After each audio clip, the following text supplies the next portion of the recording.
local, you do that with us. And then obviously those of you watching on YouTube, Warchant TV, appreciate that very, very much. And hey, everybody in the chat, how you doing? Doing all right? You guys have a good weekend? Take it all in? Enjoy it? I hope so. I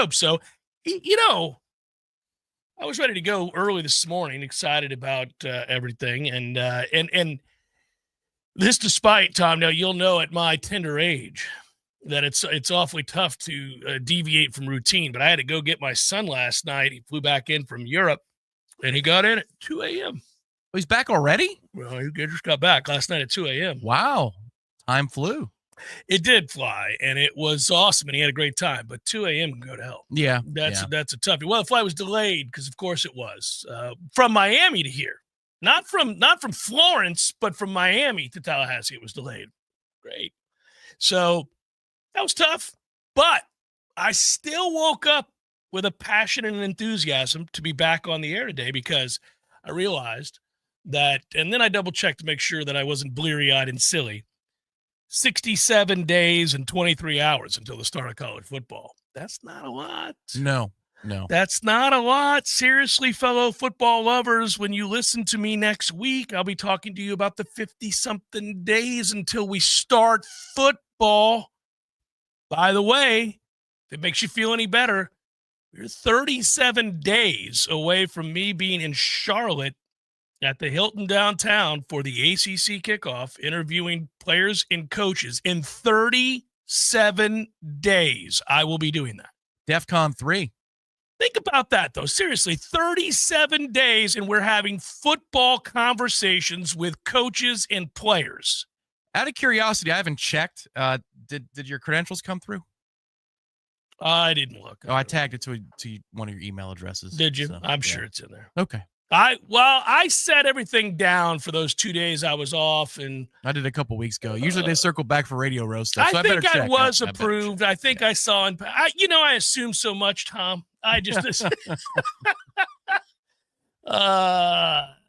yeah, man, that was something. It was something. No, the Visit Live Spectator, he was there like 13 days in Europe, 14 days in Europe. Had a big to-do, but it was, they had a good time. I'm sure your bank account knows that he was out there for 13 or 14 days. Well, it was well aware of it just to get him out there and for the whole thing. And then, yes, once you're there, you just see the charges popping up. I'm like, this boy needs to get a job. But I'm like, oh, good. He spent how much in Milan? Okay, that's good. Good. I hope it was worth it, Bryce.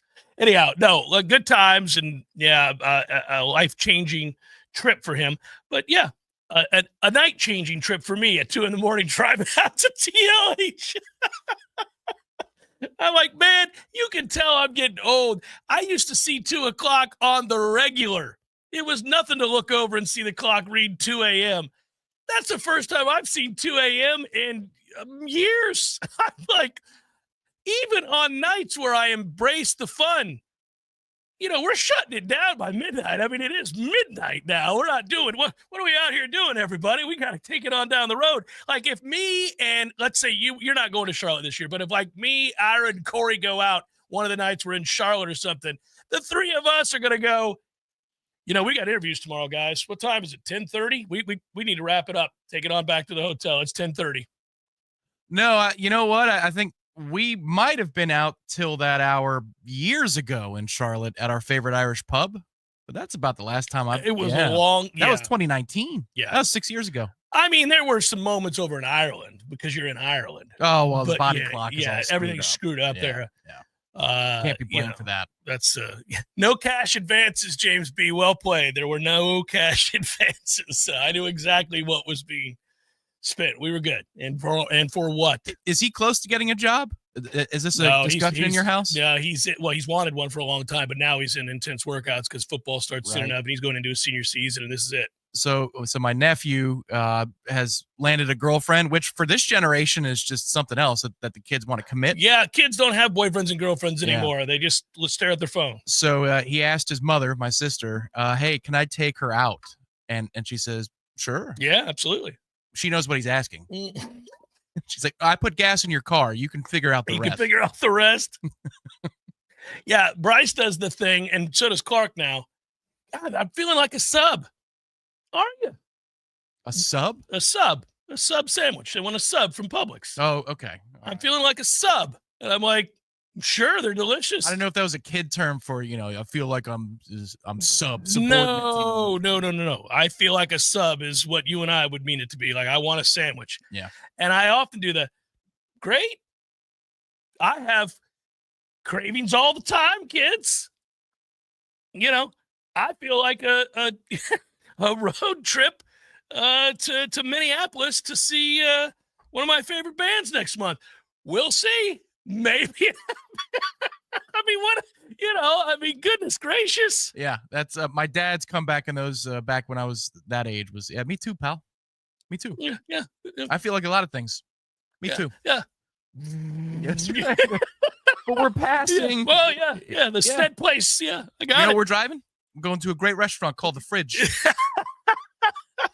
So honestly, though, I did wake up pep in the step. It was a big visit this weekend for official visitors for Florida State football. Lord knows we have been, as I like to say, sucking hind teeth in the world of recruiting. It still sounds German. We're not good at it. This group doesn't do a good job. Under Mike Norvell, they have not recruited to the level that Florida State should recruit. So, that's rather aggravating. I'd like to see that change. Hopefully we gathered some momentum with some names in recruiting. Allegedly, we're going to get a 5-star defensive back. Hey, man, if you believe the RPM balls, that are crystal. I'm a big fan of RPM balls. That's right. Got to make sure we brand it differently, sir. Listen, there are a lot of places, On3 being one of them, that cover recruiting. So what I do every day, because I'm not a recruiting guy, and frankly, more and more people are not recruiting guys. It's just become a thing that it's a relic of yesteryear when it was important to be on top of recruiting every waking second. But now with, unlimited free agency and the ability to leave a school any old time you feel like it because you got a hangnail or you got yelled at in a way that upsets you, people are less serious about recruiting. Hangnails do suck. They do.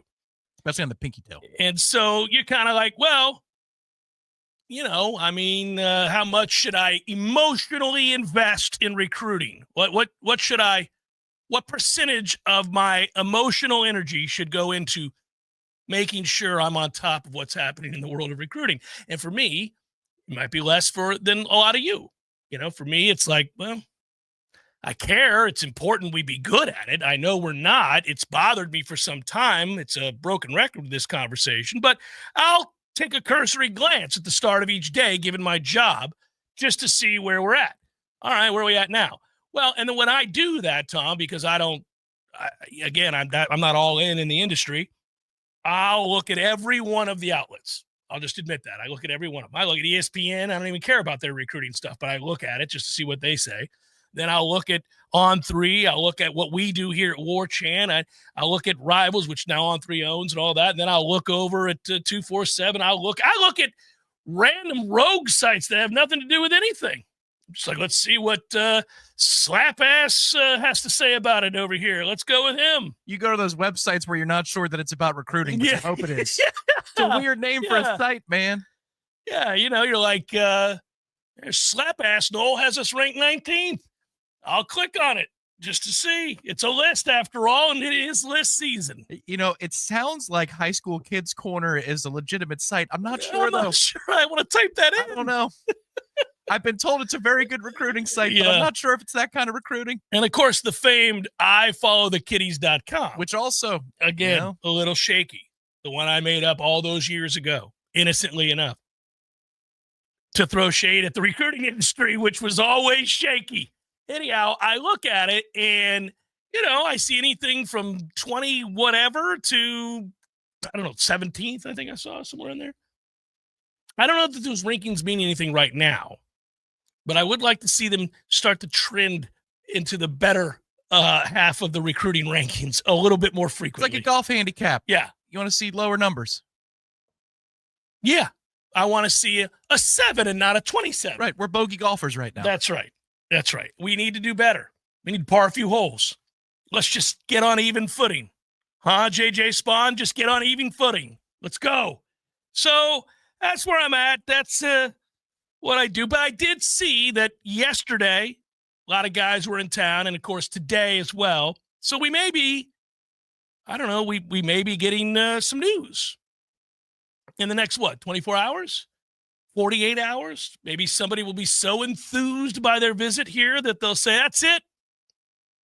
I've seen all I needed to see. And even then, when they say that, and they say things like, I'm shutting down recruiting. I'm shutting it down. Kids like to say that these days. I'm shutting it down. I still don't believe them. I look right at them and I go, I don't believe you. I think the next person that calls with more money than we're offering you, you're going to go visit. That's what I think's going to happen. It's like when somebody says I'm a humble man. Like, well, I don't buy that. I don't think that's about to be the case. I don't think you can say that. No, I think that's a preface before saying something incredibly egocentric.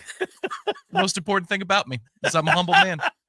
I'm shutting things down. Well, so, it's also like I don't trust it the other way, where I think, I'll see people say, we're going to get a visit from so-and-so.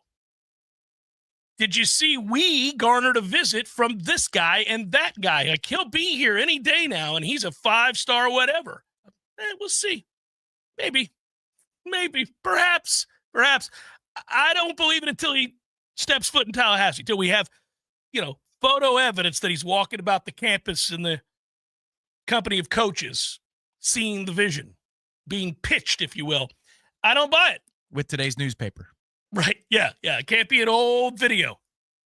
So that's where I'm at with recruiting, but I do know that this is a big time. I know this month, in reality, with the way that the recruiting world has changed so dramatically, comparative to what we were all growing up with and got used to and remember as the proper timelines for things. Now is a very important time. So I do sincerely hope we're making inroads to, to getting some yeses. But I have said repeatedly that regardless, let's say you get a 5-star kid to say yes, that'd be a stunning turn of events. Hey, man, the RPM balls market is looking good this weekend for us. So that would be great. It'd be really amazing if we were able to get an elite defensive lineman at some point or something like that. That'd be cool.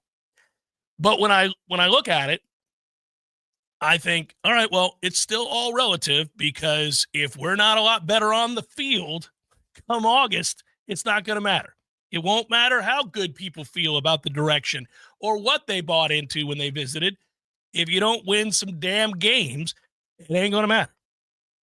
And yet, I return to 37 days until ACC kickoff, and I will have an opportunity to have discussions with coaches like I did last year and players like I did last year, and Coach Norvell, most notably. I am rightfully, I think we all are, anxious to see how he handles that. There are going to be a lot of questions still, because they will not have kicked off. A lot of questions still about what's what with Florida State. Nobody knows. That's one thing you can do. I'll gauge Vegas. I was yesterday watching the U.S. Open, kind of sitting on the couch with my laptop, looking at some early wagers to make for the upcoming football season, Tom, that I hadn't made already. All right, futures.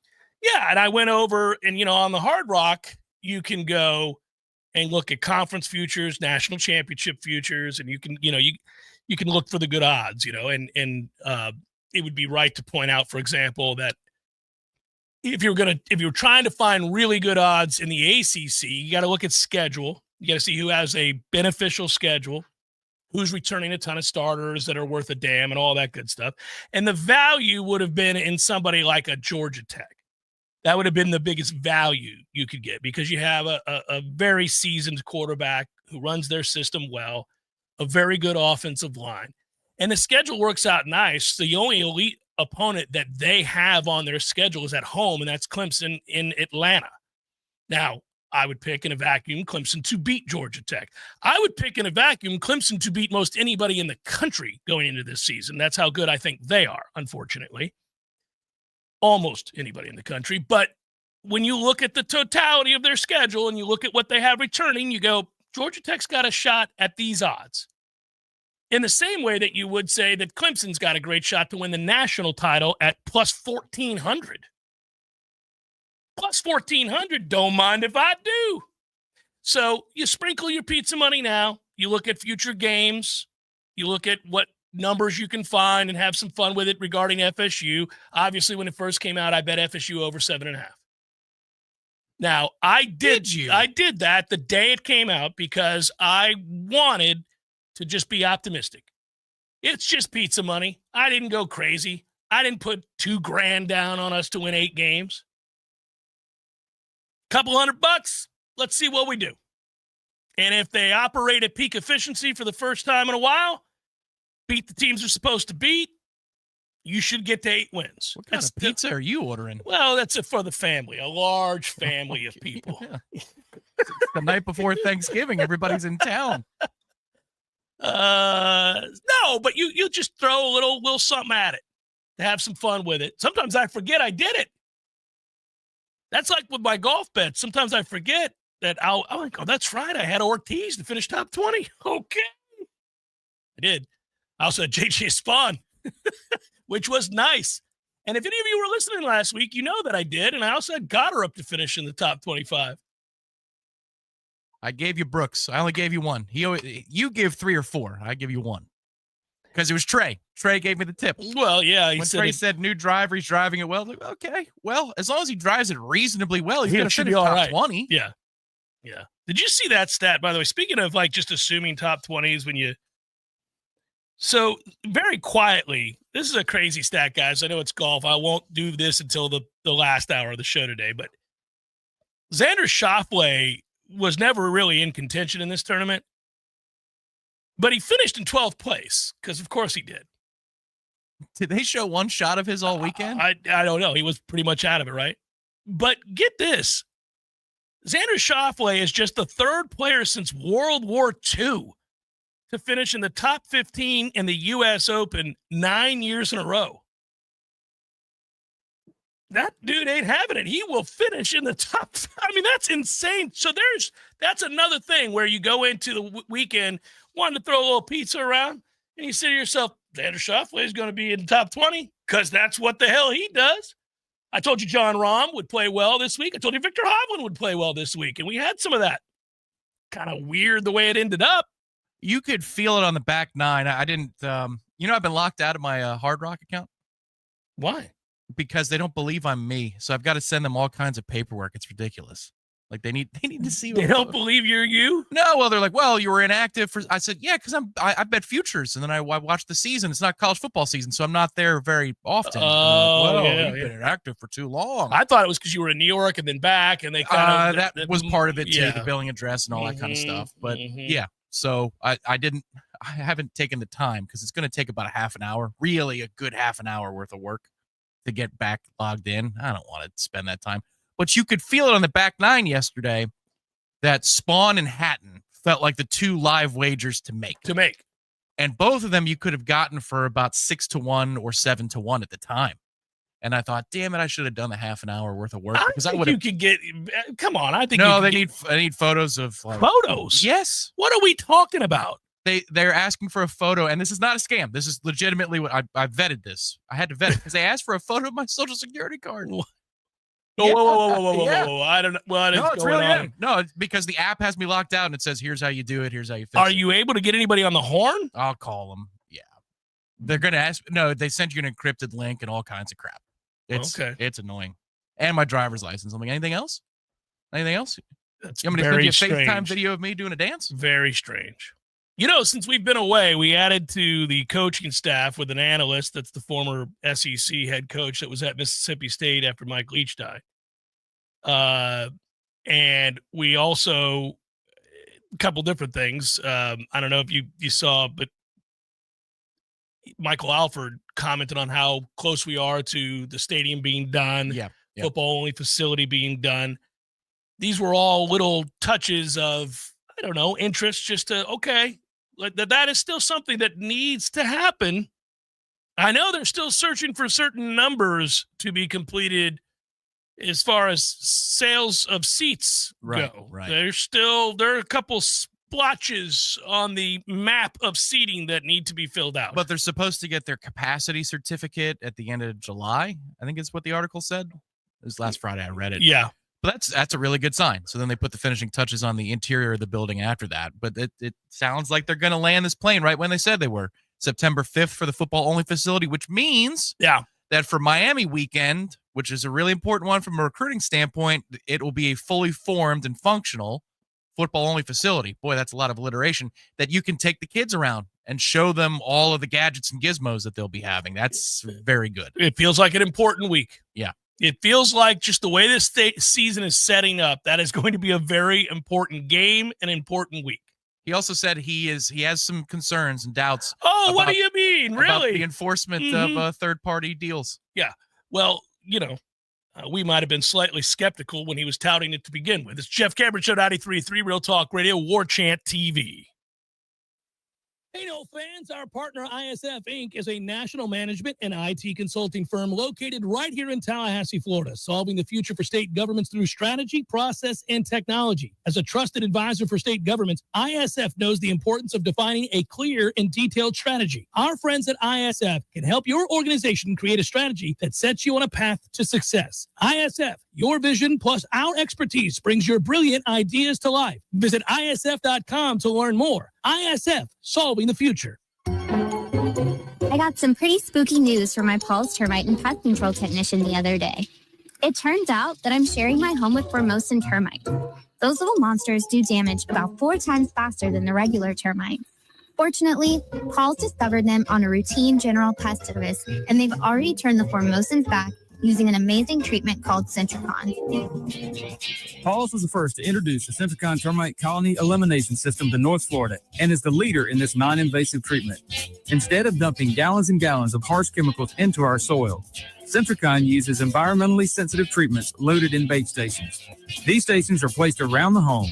Termites are present, they feed, and take it back to the colony, which is then destroyed. To learn more about Centricon and a free consultation, go to callpauls.com. for the elimination of termite or any other pest. And a greener lawn, too. Call Paul's. We'll get them all.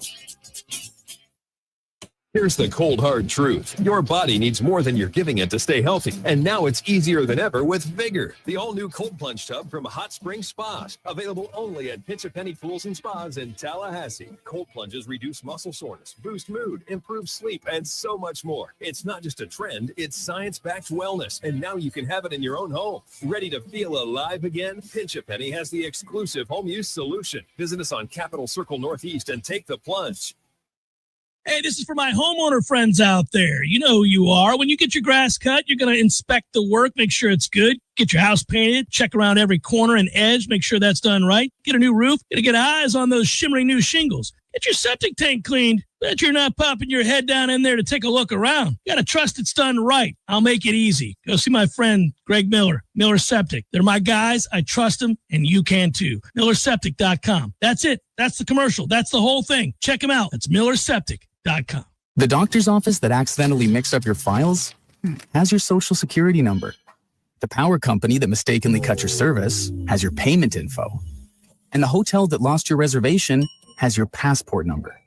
You need LifeLock because your personal info is in endless places that can expose you to identity thieves. LifeLock monitors hundreds of millions of data points every second. If your identity is stolen, we'll fix it. Guaranteed or your money back. Save up to 40% with promo code NEWS at LifeLock.com. Terms apply.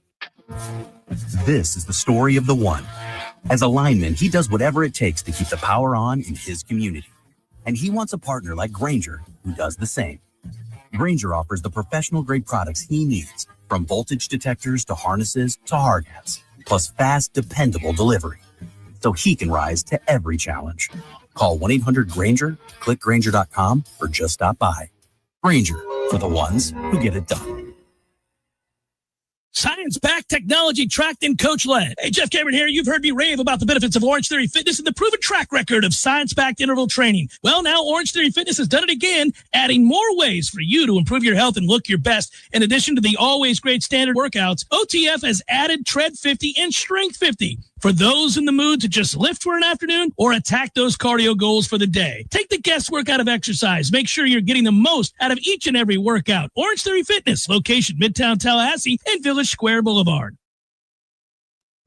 The Jeff Cameron Show is a production of the Warchant.com Multimedia Network. Check out Warchant.com today for the latest news inside Florida State athletics. That's Warchant.com. Now, back to Jeff on Real Talk 93.3. All right, so let's do this right out the gates here today. First time back in a few days, and I did happen to notice this on the website, Tom. If you can pull it up, our friends at Above and Beyond VR.com is what I'm talking about. I know that a lot of people are still planning their trips for, say, 4th of July weekend and or what remains in June. And Above and Beyond, who jumped on board with us a while back, great people, incredible properties, more than 30 properties. I always bring up the fact 18 of which have pools. Of course, you can get them right on the water. You can get bungalows. You can get luxury condos, just so many places to choose from. You want variety when you're choosing, depending on, are you going to meet friends there? Is it going to be a large group of 8? Is it going to be, just the 2 of you, whatever it's going to be? You want options. And boy, do they have options. You're seeing a Clearwater Beach cottage right there. You're just walking out onto the beach. Pretty amazing. But they've got really low prices right now, and they have significantly dropped prices for the remaining openings for the 4th of July weekend. So if you're looking to get a bargain and get out of town for the 4th of July, or if there's still time for you to get away in June, you're going to want to do this. Now would be the time to go and book. You see these numbers, Tom, those are for how many days? That's 3 nights all in, all, and that's before you use the promo code. That's correct. The promo code is JCS. You're saving 10% on that as well. So, this is extremely affordable, and you're in the lap of luxury. And you're operating with our friends at Above and Beyond VR.com, who have been a great supporter of the show now, and also our fellow Knowles. So a lot of good stuff, and I would think if you're interested in that area and you want, a combination, you want choices, you want opportunities, different spots, you've got, again, more than 30 properties to look at. So go take a look at some of these properties and go to aboveandbeyondvr.com to do so. You'll save a ton of money right now, in addition to the fact you use the promo code JCS and you get 10% off more. The other reason to do it is there is no middleman with Above and Beyond. So there is no VRBO fees or anything like that. You're getting that cut out right from the jump.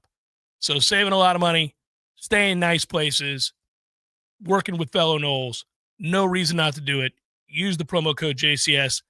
My Above and Beyond, who went Above and Beyond Player of the Weekend, I'll steal it before you do it, is obviously JJ Spawn, your U.S. Open winner, who, by the way, and if you want to cue it, you can. Above and beyond. Above and beyond. Above and beyond. Above and beyond.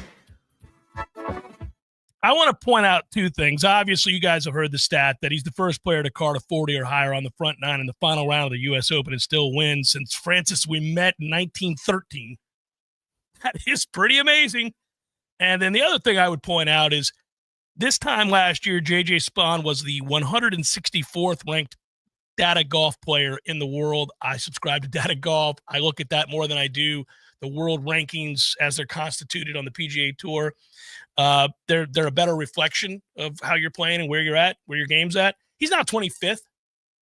There aren't too many 34-year-olds who are on the cusp of being out of the game that jump from 164 to 25th and then secure their first ever major and do so after bogeying 5 of the first 6 holes.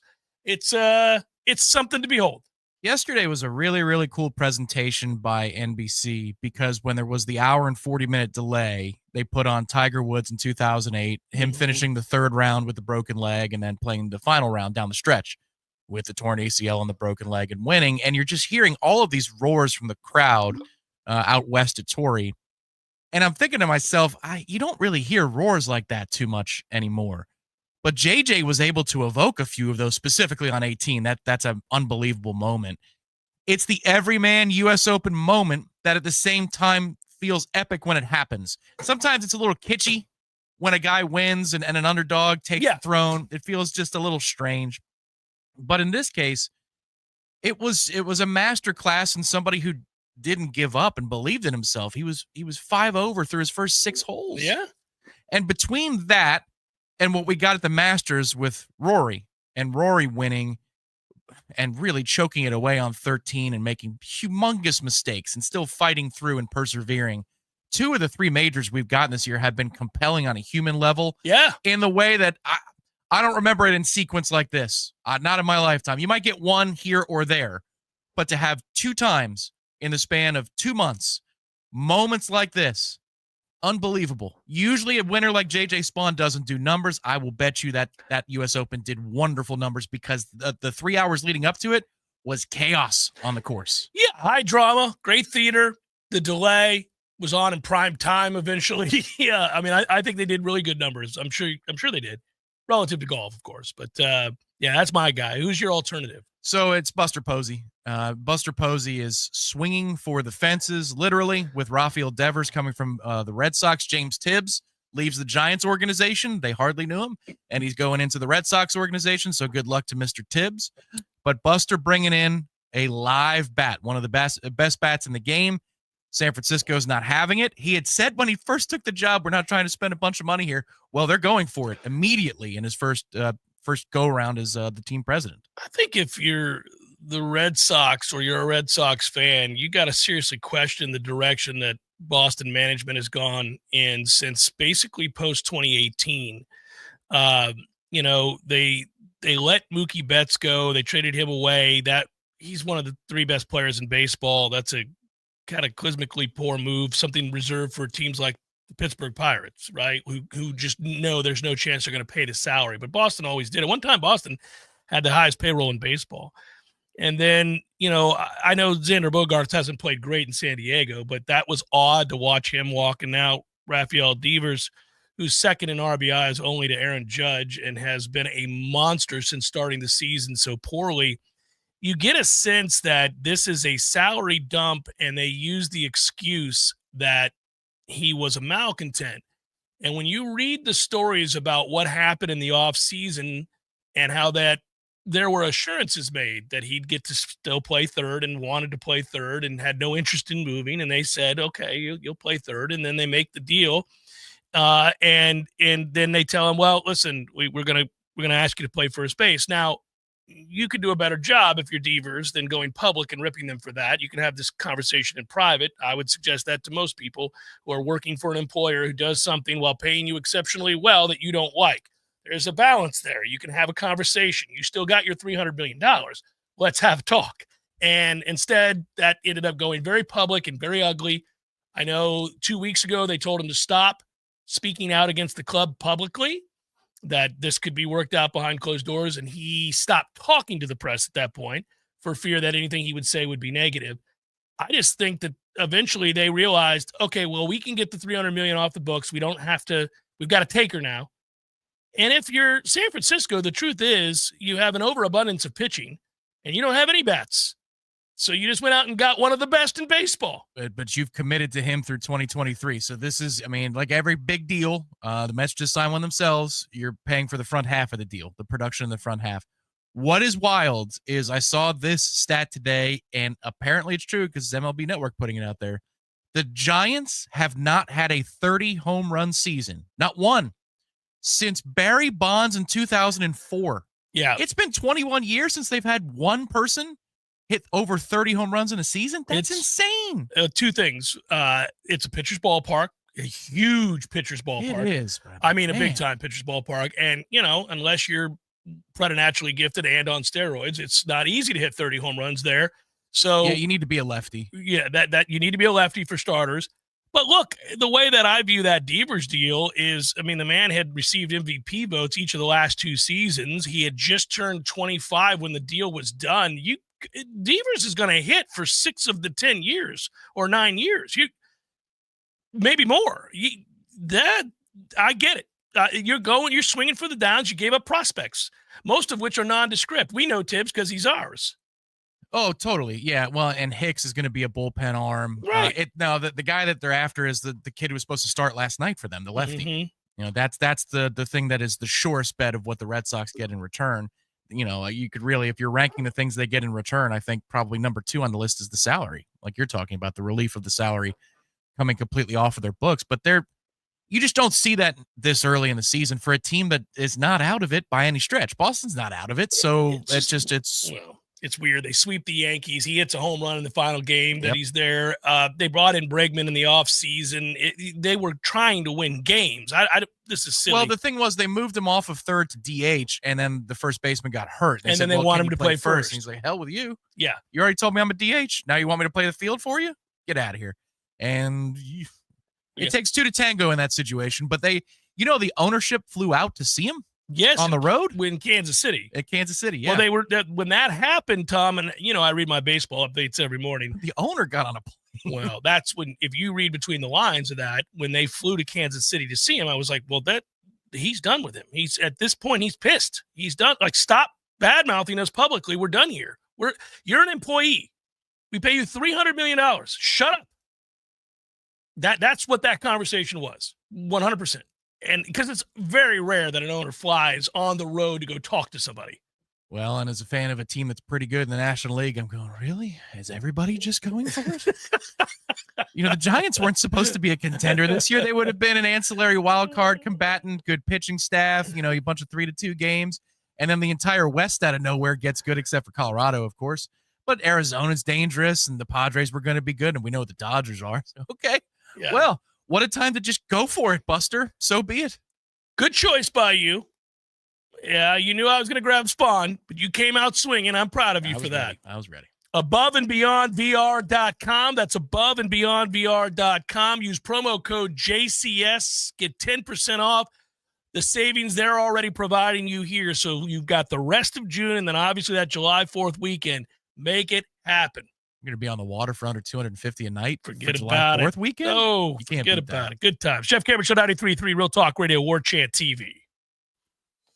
Your City of Tallahassee local weather report with Danielle Kelly. Starting off the week, keeping the chance.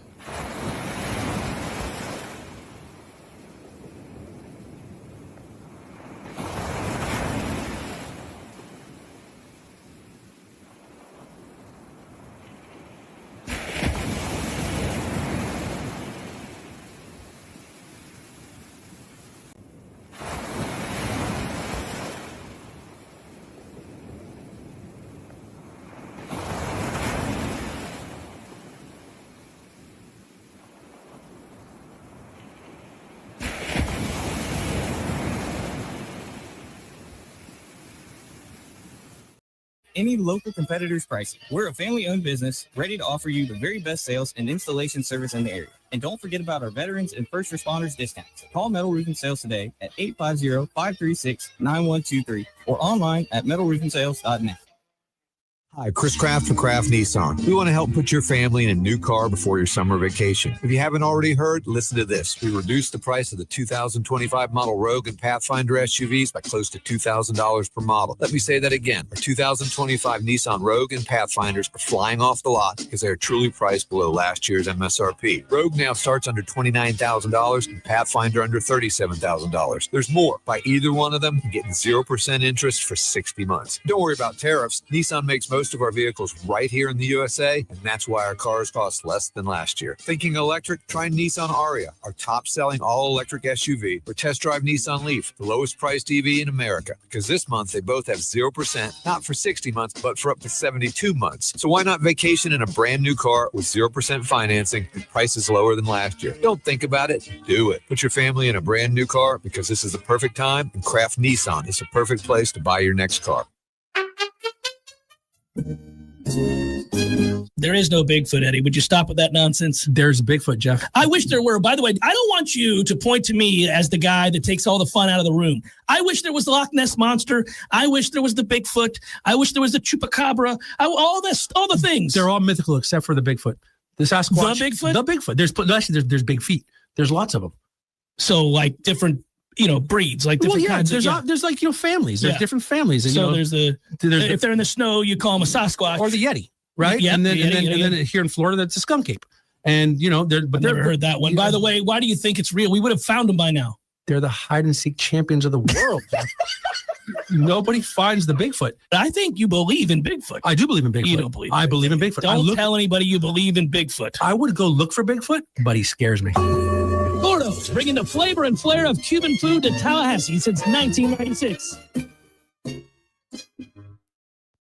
The Jeff Cameron Show is a production of the Warchant.com Multimedia Network.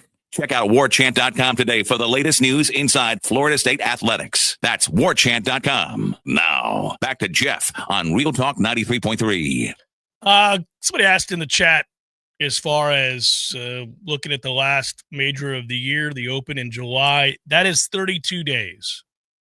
In 32 days, we get the Open, and the answer to your question, I would guess, since it's at Royal Portrush for just the third time, Shane Lowry was the victor there 6 years ago. So I would guess he'll be up amongst the favorites as well. And he shot a 63 there on a Saturday and vaulted himself into position. This is one of the famous meltdowns from Rory McIlroy during his major drought. He fired one, was it OB on the first hole? He carded some ridiculous number, like an 8 or a 9 on the first hole. Yeah. On his way to an 80-something. Played great the next day, but it was too much. Yeah, it was too little, too late. Couldn't make the cut. And Ireland got its champion. They did. But the Northern Irish got the Irish Republic's champion. Yeah. Yeah. Take that. But Shano was still embraced by all as a hometown winner. It was fantastic to watch. And he's one of the eminently likable guys on tour. So earlier in the show, I mentioned to you that I placed a little money on Clemson. I got a text from somebody asking me why. These lists occasionally that in the off season, as much as we make fun of the FPI, for example, of ESPN, and there's reason to, I do think you can gauge a little bit based on returning production. You can look at somebody and say, well, they returned their quarterback for starters, the most important position on the field. Cade Klubnik was one of the best college quarterbacks in the country last year, and he was the number 1 ranked returning quarterback under pressure. And they can pressure rates and how you perform. That's all stuff that is quantifiable.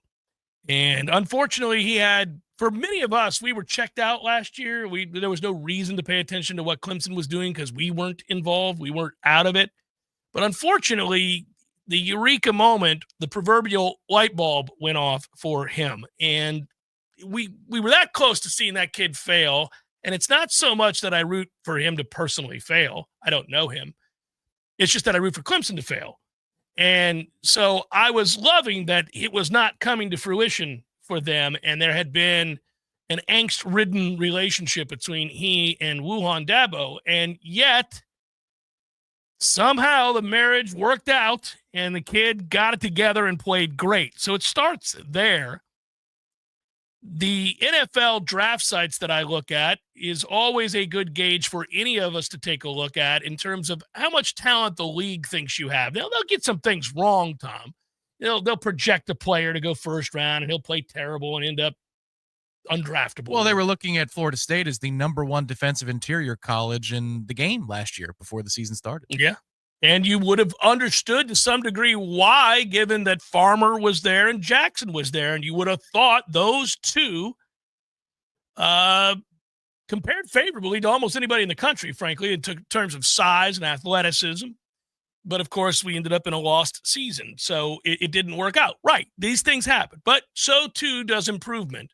So, too, does progress and development. And Clemson does a good job of that. Clemson's projected in the first round. I know CBS Sports had a mock draft that had Clemson with 5 first-round draft picks coming up. So there's no shortage of elite-level talent when you have a good quarterback and a good offensive line and that kind of skill. It's easy to project that they're going to be really, really good. And it's frustrating. It's very frustrating. But that's one of the reasons to answer the question of why I looked at them and said, oh, you got a veteran quarterback on a veteran offensive line with elite skill players. The ACC is an easier path to get to the playoff than is the SEC or the Big Ten, at least in terms of toughness. So why wouldn't I? Again, I'm not telling you they're going to win the national championship. I'm telling you I'm looking at value. There are a few other teams in there. Somebody might argue Miami. If Carson Beck is any good, the offensive and defensive lines for Miami are very good, project very nicely. And I hate Miami, but I'm not blind. They've got a roster. They got a good roster. This is what's frustrating. We're relying on their head coach to implode as he's wont to do in big games and big moments. To lose one or two. Mario loses a game or two every year that he ought not lose with the talent that he has. He did it at Oregon, and he's done it in Miami. He's a guy that will lose games that he has no business losing. He'll mismanage the clock. He'll make a poor decision. It'll cost him a game. So that's fair to say back to me, like, how could you look at Miami? But I would say from a talent standpoint, you can project that they should be good. They ought to be good. They were good last year. Not good enough. No, and somehow he was spectacular enough that they could have and probably should have lost 4 out of 12 games, which is really something. It is. It's hard to believe. I think that's the source of infinite frustration for Miami fans. I pulled up Clemson's schedule. It's actually kind of a doozy this year, Clemson's schedule. They start with LSU, as we know, and they play at 7:30 after we do. We're game 2 of the triple header on ABC that first weekend. So they're the nightcap. They get Troy, but then they do travel to play Georgia Tech at Bobby Dodd, as you already noted earlier. That's a very, very, very, very big game for Georgia Tech if they are going to take a big leap forward as a program. Then they get a little bit of a breather in sequence. Syracuse, unless they can replenish the quarterback magic with the head with Brand's good coach. We'll see. He is, but it's at Clemson. They get a bye week, North Carolina and Boston College. All right, so you gather yourself. You got SMU playing them at Clemson, but you got SMU, so you have to show up that particular day. Then your bye week before Duke, which, I don't know, that could be a low-scoring affair in a race to 24-27, followed by us, which they have at home, at Louisville after they play us. Interesting. That's not a gimme. And then they close the season, of course, at South Carolina. So for an ACC team, there's enough landmines on their schedule this year. Yeah. And it should help them in terms of tiebreakers in the non-conference. I don't think you can throw shade at them for the difficulty of their schedule, as the committee likes to do these things. Yeah, and the way I would view that is all of a sudden now I've got a team that can go 10-2 and likely play in the ACC championship game, and then all you got to do in order to have a chance to win a national title is make it to the dance, get it in to the top 12, and they ought to. I think they ought to, even with that schedule. And I would guess that they're a team that will be in contention, and it's frustrating. And we got to get back to that place. And you hope that this is a massive step forward to that end. Has to be. Has to be, because it feels like otherwise we're running in place. Well, we weren't even running in place last year, obviously. We'd fallen off the treadmill. Completely off the treadmill, injured our ankle, writhing in pain. It was caught on film. We looked like fools. Look at this video. Click. Oh, Florida State has just fallen off the treadmill. Those goofy sons of bitches can't even run on a treadmill. On to the next video. What else do you have for me? So, yeah, I'm certainly hoping that is no longer the lasting impression, that was the video that showed up in your feed. Yeah, we're Albert Brooks in Defending Your Life when they put together the montage of mistakes he made. When he falls off the roof? Yes. Yeah, that was us falling off the roof last year. Just falling off the roof. Yep. Oh! Pulling the leaf blower and somehow mayhem ensued. Yeah. Doing basic things. Yes. Can't do basic things. Basic things. And everybody found out together, including the head man. It was the Boston College game. That's when everybody found it out. Mike was on the sidelines looking a certain way. The way Louis Riddick was talking during the broadcast, like, they're still not covering these guys in the flat. They're just running free. At one point, I believe it was that game where Louis Riddick, who I think does a good job, pointed out that Florida State fans deserve better than this. That's right. He immediately came to our defense. He did. He felt bad for the fan base when guys were running wide open everywhere you looked. And these are basic coverage breakdowns, just things that can't happen in high school. There was one where he's, there's an open guy here for the first down, but take a look at this rail route. Again, it's not covered. Now, Boston College picks up the first down, but this is a walk-in touchdown. Walk-in touchdown. And I'm sure the coaching staff said, well, they've got to cover this. So let's go work this other side of the field. But they didn't. Look, I'm showing you. They didn't cover it. Well, when people ask me their reason for optimism, if there is any, I say you're not going to see that kind of nonsense happening this year. You may lose games because I don't know if we're good enough. We'll see. I don't know. But you won't see just embarrassing breakdowns that are fundamental, just things that can't happen if you're decently coached. I think I agree. However, early in the season, it might happen once in a game. Oh, because you have a new coordinator and you're running a new defense. Yes. Oh, no, busted coverages can happen. But the kind of repeated mistakes that we saw defensively a year ago and what we witnessed throughout the course of the season on both sides of the ball were emblematic of a larger problem than personnel. And that's the hard part. That's where you realize that this was dysfunctional on a very high level. Hour number 2 is forthcoming. Stay with Jeff Cameron Show, 93.3 Real Talk Radio, Warchant TV.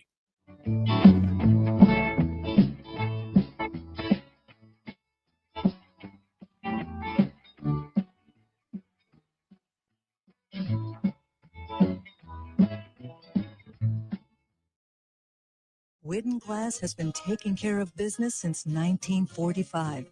When you call Widden Glass, you're dealing with experienced, reliable professionals who offer only the best. Like Widden's top-of-the-line bath enclosures that provide style and luxury at an affordable price. Eye-catching storefronts are a specialty at Widden Glass. We'll help you design it and install it. Widden Glass, the first name in glass replacement. Call 222-5781. Hey everybody, this is Shannon Young with Cross Country Mortgage. Been in the industry now for 22 years. I just made the move over to the nation's largest retail lender, Cross Country Mortgage, here to serve you in 7 states, including Florida, Georgia, Alabama, the Carolinas, Tennessee, and the state of Texas. Here to offer better service, better rates, and if you were thinking about buying or if you've been on the fence and been waiting to call me, now is the time. You can still find me at loansforknowles.com. That is, again, loansforknowles.com. I've helped thousands of fellow Knowles get into their dream home, and I can't wait to help you get into yours. Give me a call today. I'm at 954-369-6171, or go to loansforknowles.com. Again, that's 954-369-6171, and that's loansforknowles.com. Equal housing lender, NMLS 373031. Porterman, you're walking crooked again. What happened to you? Well, I was sitting at the boat ramp sipping on a margarita when my alligator Hank decided we needed to go water skiing. Oh, no. Next thing you know, Hank's strapped to 4 skis and I'm hanging on his back and the boat is pulling us out. It was all going great till Hank spotted a duck in the lily pads and wanted to jump the wake. Porterman, you're crazy. No wonder you got hurt. Yep, 1 second it's air, water, air, then bam, now I can't even bend over to put on my own water skis. Well, Florida Man, you better get over to Thin Chiropractic right now. You can book an appointment online and take advantage of the new patient special. Special offer online? That's easier than wrestling an airboat off a sandbar. That's right. Just go to thinchiro.com. FENNCHIRO.com. FENNCHIRO.com. That's it. I'm headed over there boogity to get straightened out. There's fun to be had every night at the Corner Pocket. Take home prizes on Trivia Tuesdays and Beer Bingo Thursdays. And kickstart your weekend with Martini Fridays. Plus happy hour runs every weekday and game day specials every time the Knowles take the field. Watch all the best games at the Corner Pocket's Vegas Wall, featuring 560 inches of flat screen TV heaven. Oh, really? The best food, the best drinks, and the best place to watch all the games. Tallahassee loves the Corner Pocket. Coming up next, more of the Jeff Cameron Show. Live and local on Real Talk 93.3 WVFT, Greta, Tallahassee. Let's be honest, we all have way too much stuff. Maybe your storage closet is full, your garage is full, or the guest bedroom is a mess. Call Southeast Portable Buildings, 580-6400, or visit them online at southeastportablebuildings.com. Just in time for summer vacation, get $4,000 bonus cash on Infiniti QX80 and get 2.9% interest for 60 months. It's the luxury SUV that everyone is talking about. And this is the best month ever to step up to QX80 at Infiniti of Tallahassee. This week's Legacy Moment brought to you by Cornerstone Memorials remembers Officer Miguel Santiago, a beloved member of the Tallahassee Police Department. Known for mentoring teens and walking neighborhood beats with purpose and pride, Officer Santiago believed policing was about presence, not power. After his sudden passing in 2022, hundreds attended his vigil. His dedication lives on in the Explorer program he helped launch for local youth. We salute Officer Santiago, a true hometown hero. This has been a Legacy Moment, honoring the lives that shaped Tallahassee. Sponsored by Cornerstone Memorials, helping families honor their loved ones with dignity and care. Find out more online at cornerstonememorials.org. Do you know of a Tallahassee legacy that should be shared? Text the word legacy to 850-386-8255 to submit your story for the Cornerstone Memorials Legacy Moment. This time of year, we enjoy spending time outdoors in this beautiful North Florida climate until a mosquito attack begins. Paul's Termite and Pest Control can help you take your yard back. We have an affordable program to help keep mosquitoes away, and our program even helps with other pests like ticks. Mosquitoes are a nuisance to you, and by carrying diseases such as heartworms, they can be harmful to your pets. Learn more about how Paul's can help protect you, your family, and your pets from mosquitoes. For the elimination of termites, pests like mosquitoes, and a greener lawn too, call Paul's. We'll get them all. Do you want to take your yard back by having a green and pest-free lawn?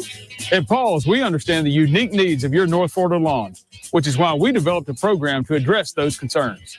Our treatment program includes inspection, treatment, and education on best practices for optimized results for remaining environmentally conscious. An added benefit is that our lawn treatment is flea suppression, so having a greener lawn can help protect your pets too. For a greener lawn and the elimination of fleas too, call Paul's. We'll get them all. Science-backed, technology-tracked, and coach-led. Hey, Jeff Cameron here. You've heard me rave about the benefits of Orange Theory Fitness and the proven track record of science-backed interval training. Well, now Orange Theory Fitness has done it again, adding more ways for you to improve your health and look your best. In addition to the always great standard workouts, OTF has added Tread 50 and Strength 50. For those in the mood to just lift for an afternoon or attack those cardio goals for the day. Take the guesswork out of exercise. Make sure you're getting the most out of each and every workout. Orange Theory Fitness, location Midtown Tallahassee and Village Square Boulevard. I'll never forget that moment. As long as I live. My first call-up ever as a member of the National Guard. When we got to the armory, they briefed us on the wildfires. They were getting dangerously close to homes. Helicopters were going out to drop water on the fires. Guys in the unit were preparing for firefighting with local fire crews. At that moment, I got my first taste of just how important the Guard is to my community. See how the Guard can be an important part of your life at NationalGuard.com. Sponsored by the Florida National Guard. Aired by the Florida Association of Broadcasters and this station. This is Brian Kilmeade, and I'm excited to be on the air in the capital city. Be sure to tune into my show. I'll be giving you all the latest news, information, and the truth you demand. The Brian Kilmeade Show is live from 9 till noon, right here on Real Talk 93.3.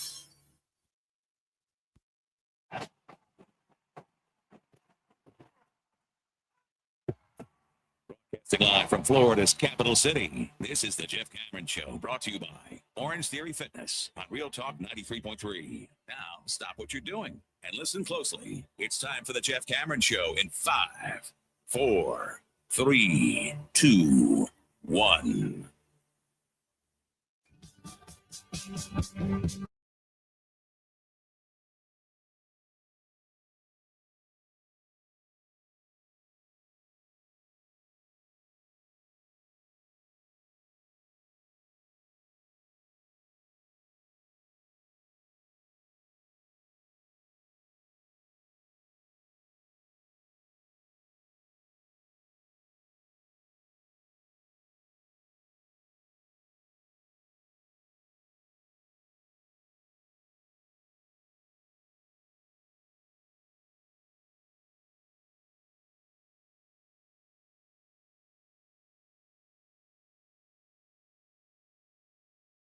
If you're watching on YouTube, Warchant TV, thanks for that support as well. Hello to everybody in the chat. Good to be back with you.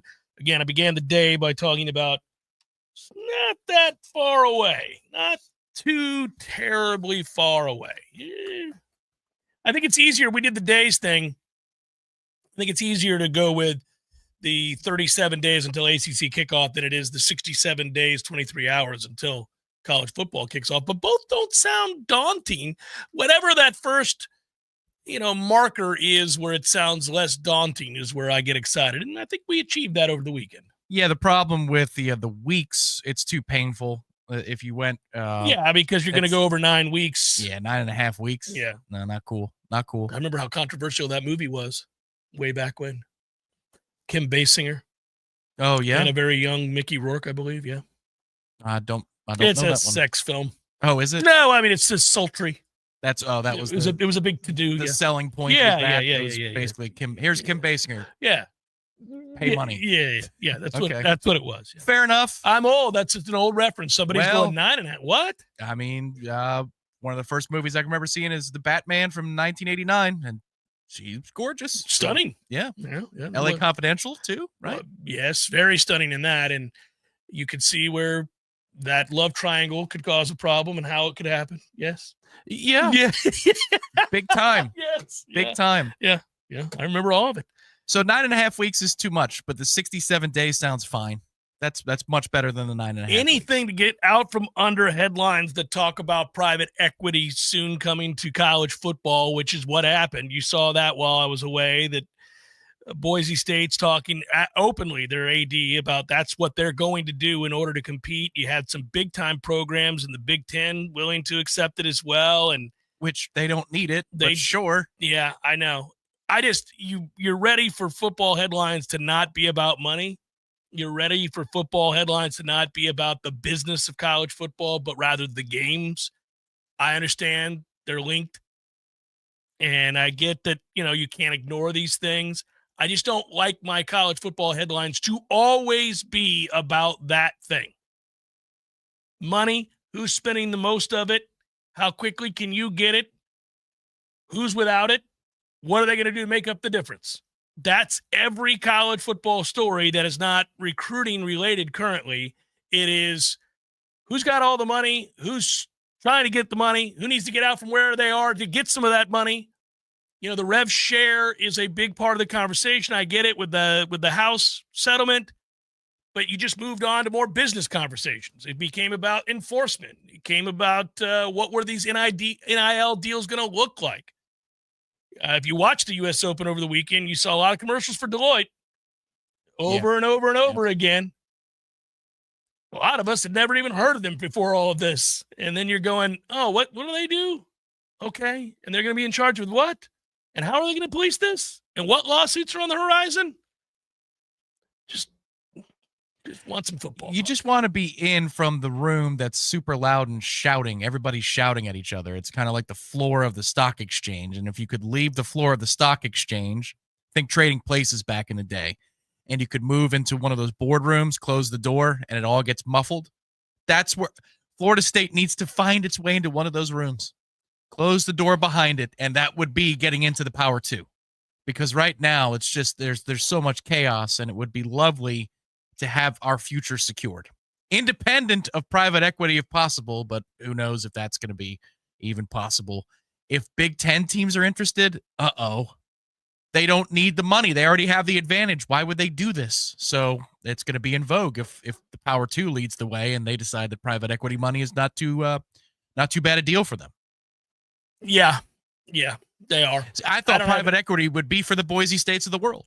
The Pac-12 conference as a whole, all of the state institutions that they're taking. Yeah, I could see where you'd need private equity. If we were losing the lawsuit, I could see where we would need private equity. Right. Why does the Big Ten need private equity? Yeah, frustrating. By the way, I don't know how I missed this earlier, but here it is. And it does launch a conversation. And it's the time of year where, admittedly in the chat, you guys are capable of actually sending us down a path of having certain kinds of conversations. That's not always true when we're rolling and we have a lot of information and or a lot of topics to touch on or a lot of things to address. I won't always go over to the chat because it can distract me or sidetrack me anyhow. But this is the time of year where feel free, fire away. And JDT 2003 says he's been watching the Noles since I was 10 in 1990. I haven't seen a quarterback that can wisely pull it and run at the right time and in the right direction. Hopefully Tommy C under Gus can be that guy. Thank you, by the way, for the contribution. I appreciate that very much. I would tell you that there was the version of Jordan Travis who did it pretty well. We got more than just a snapshot. We saw it, and then he went away from it in his final year, and I have no choice but to believe that was an agreed-upon running of the offense between he and Mike Norvell. I get why a quarterback would do that, trying to improve their stature for the NFL, but things have changed so much in the NFL that these kinds of quarterbacks have success, meaning quarterbacks that can run have entire offenses built around that ability. And then they improve in the other aspects of the game. We've seen it with two different quarterbacks and our reigning Super Bowl champion. So you didn't, in my opinion, you didn't need to do it to the extent that we did it, meaning eliminating the quarterback run from the offense. But he's not Jalen Hurts in the same sort of thickness and toughness. And I mean, Jalen Hurts looks like a middle linebacker or a starting fullback. So it was a little bit easier to, use his skills as a runner and then develop him to become a better and more accurate. Still not great, but better and more accurate passer. Whereas Jordan, I think they realized at the NFL level was too slight. He was not going to be able to run successfully as often as the skill set might suggest he should. His elusiveness is something that is intriguing, but that body type seemed destined to get hurt if he ran a lot. Thus, I think he ran into the arms of, hey, let's throw it. Let me show you that I can really throw it. And, teams will be more interested in me. And I think they got away from it there. Now, back to your point here. There will be no confusion of identity. Gus Malzahn's offense is largely, at least the most successful versions of it, built around the quarterback's ability to run. Like defining your terms. We talk a lot about let's define our terms before we get into a debate or an argument about what we're talking about here. So often nobody does that, and you end up in the gray areas screaming at each other, and you're not even sure what you're screaming about. So defining your terms here is very simple. Gus Malzahn and bringing in Tommy Castellanos, that is a marriage of necessity to raise the floor from where we were, and the quickest way to win a certain number of football games by merely being competent on the ground and changing the math, which is what you do when you run the quarterback, and he merely has to be somewhat proficient throwing the football. He does not have to be an elite pocket passer. He doesn't have to be pinpoint accurate. He doesn't have to be able to read defenses through his third and fourth option. He needs to be able to run the ball effectively to set up many of the other aspects of the offense in the passing game, but it's centered around the run. And Castellanos can really run. We know that. We also know, Tom, he's really small.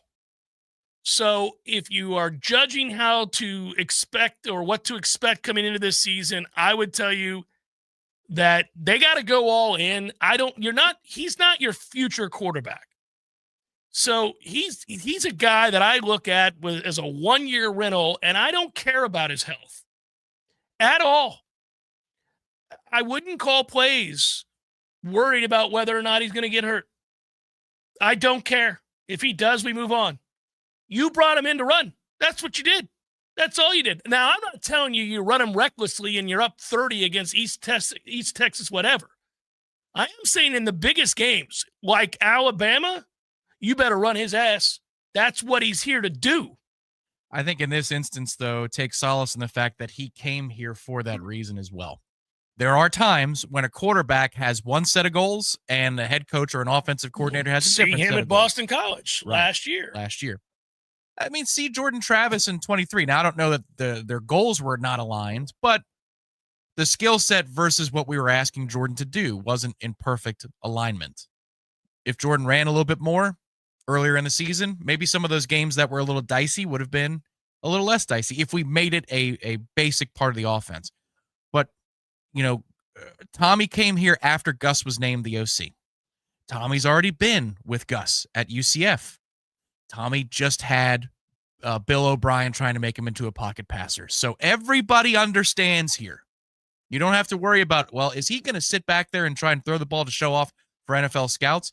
There'll be enough throws down the field that he can do that naturally within the progression of how this offense, how it evolves. But everybody understands that Castellanos is here to run the hell out of the football. And that's good because it's not always clean. Think about Klubnik with Clemson a few years ago. He had certain ideas, and Riley, their offensive coordinator, had other ideas. And Dabo had his hand out for a high five, and he says, I'm not giving you a high five, head coach. I'm going to blow right past you. So I like that at least if you're going to go in this direction, have everybody going in the same direction, and it appears that that is obviously going to be the case. Yeah, so this is, look, I mean, again, you are going to take your chances. People worry about injury when you have a quarterback that runs, but that's okay. You can't play the game scared. And again, you go back to the successful runs that Clemson had in winning the national championship. They ran the hell out of their quarterback, and he was all world. Now, later on, he was all world in the massage parlors, but he was a guy that uniquely gifted. They weren't going to win a national championship unless he played great. And a big part of Deshaun Watson playing great was running and designed runs, freelancing, all of it. It was a big part of what he did. And he was awesome. And he did it in their biggest games. You don't coach scared. You play the game, and if he gets hurt, he gets hurt. But you run your offense. He did it in their regular games, if you will. The second tier ones that you're going to win. It's just by how many. It's first quarter, and they're already setting things up with a quarterback run that has a gain of 3 or 4. He gets popped, but it sets up a pop pass. It sets up some sort of fake later in the game. Yeah, that's where you run him, and you might think that as a fan, as a casual fan, that this seems excessive. Why are you getting him hit? No, well, it's setting up 3 other things that I want to do in the second and third quarter. I don't care that we're playing Wake Forest and we probably should win this game. We need to set everything up the way that it needs to be run. So if that means he's going to take a hit on this first drive, he's taking a hit. That's the offense. Yeah, one of the things is, I mean, you can play smart about this. There are games where, you don't even need him out there very long, and you've got an overwhelming advantage in talent and size and depth and speed, and you don't run your quarterback to death in those games. But I would say any of the biggest games on this schedule have to be Tommy Castellanos having a big day with his legs. I mean, you're not going to beat Alabama without it. You're certainly not going to beat Clemson on the road without it. You got no chance to do that. You're not going to beat Miami without it. I doubt you beat Florida without it. So you're going to the biggest games on your schedule, you're going to need him to have a big day on the ground to set everything up. And he wants to run, like you said. So I think the ideas and the ideals of what they want to do are aligned. That's important. But that goes for your backups too. I mean, that they all have to understand the gig. This is the offense, and so be it. I knock on wood that he didn't get hurt because he is tiny, but he's a guy that's had a lot of success running in the past. So I would think it'd be fun if, as long as you're wanting to win football games, I would think this is a fun offense to run. That doesn't mean that, a professional scout is going to fly down to Tallahassee to see what Gus is cooking up with his quarterbacks. No. But if you lean into this, I know for the offensive line, this is fun. I know for the running backs, it's fun. Even for the receivers, because it generates shot plays down the field. I think this is something that potentially, if it works, kids will get behind and they'll enjoy running this offense. College is always more so than the NFL, although that changed in the NFL, but not to the degree we saw over the years in college. I mean, after all, it wasn't until very recently. I mean, I think you would say the end of it, at least from a power standpoint, winning national championships, being an annual contender. I mean, triple option, Nebraska ruled the day and won national titles running it, and they were the exception, certainly not the rule. They weren't a team that ran an offense almost like anybody else besides the Naval Academy and the Armed Forces. I mean, that you didn't see many teams do that. There was a stretch there, obviously, where Georgia Tech did it. but you could get away with it. It could be, if you perfected it and ran it well, you caused real problems because it's a bear to prepare for. You don't have enough time. You don't see it every day at practice the way that teams who run it do. And so your defense, even when told about keys, struggle with eye discipline. So in a one-off, you create problems for the superior team. That's how you offset your deficiencies. And if you happen to recruit to it and run it really well, and you've got elite players who are NFL bound, then you become a monster the way that Nebraska did all those years ago, because there was NFL offensive linemen everywhere, NFL defensive linemen everywhere, linebackers, running backs, you name it. Not quarterbacks, but the quarterbacks were perfectly suited for what they ran. This is not that, but it is, again, unique, and you just play into it, embrace the hell out of it, and recruit kids that can run it. You're not going to get the 5-star, 6'4", 220 pounds, slinging it all over the lot quarterback. He ain't coming. But what you're getting, though, is an offense that consistently, and I'm using that word, consistently, was good enough to confuse and beat Nick Saban when, Gus didn't have as good of players. Now, he often was, in the Iron Bowl with 3 losses to his credit for the season, but it wouldn't shock us over that span of time that he was at Auburn. Like, oh, man, he has given Nick all he can handle and more. Again, how does he do this? He's about to get fired, and I think they want to fire him at Auburn. But then they beat Alabama by 10. Son of a bitch. God, he just went for 475 on Saban. Yeah.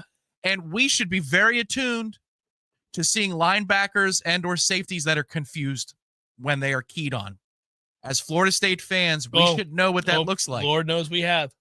So maybe we'll see that in a couple of games this year against high-profile teams when we go, oh, their linebackers aren't well coached because they don't know where they're going. But to the original question, he'll be adept at pulling and running at the right times. He was brought in to do it. He looked very comfortable in the scrimmage in the spring. Now, that scrimmage was, again, very limited in terms of what they could do. They were missing the entirety of their offensive line when I was there. They didn't have their best receiver and playmaker in Deuce Robinson. So there were a lot of limitations to the offense. But in terms of pace and his ability to understand what he was looking at, when to pull, when to utilize that, when to throw, he had a good handle on it already in the spring.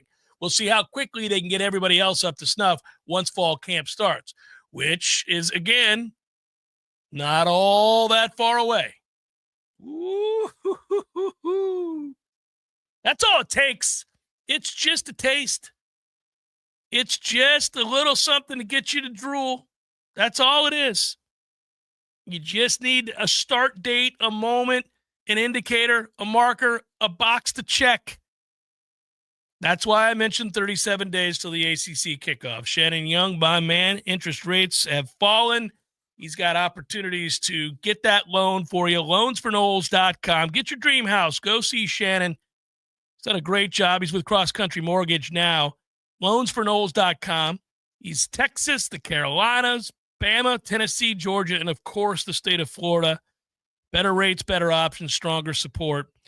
He is a tireless worker, a goal-oriented guy, and more than anything else, great at his job, honest. He'll get that loan for you. You got a chance. Unwavering commitment. Loansforknowles.com. Do you own a small business?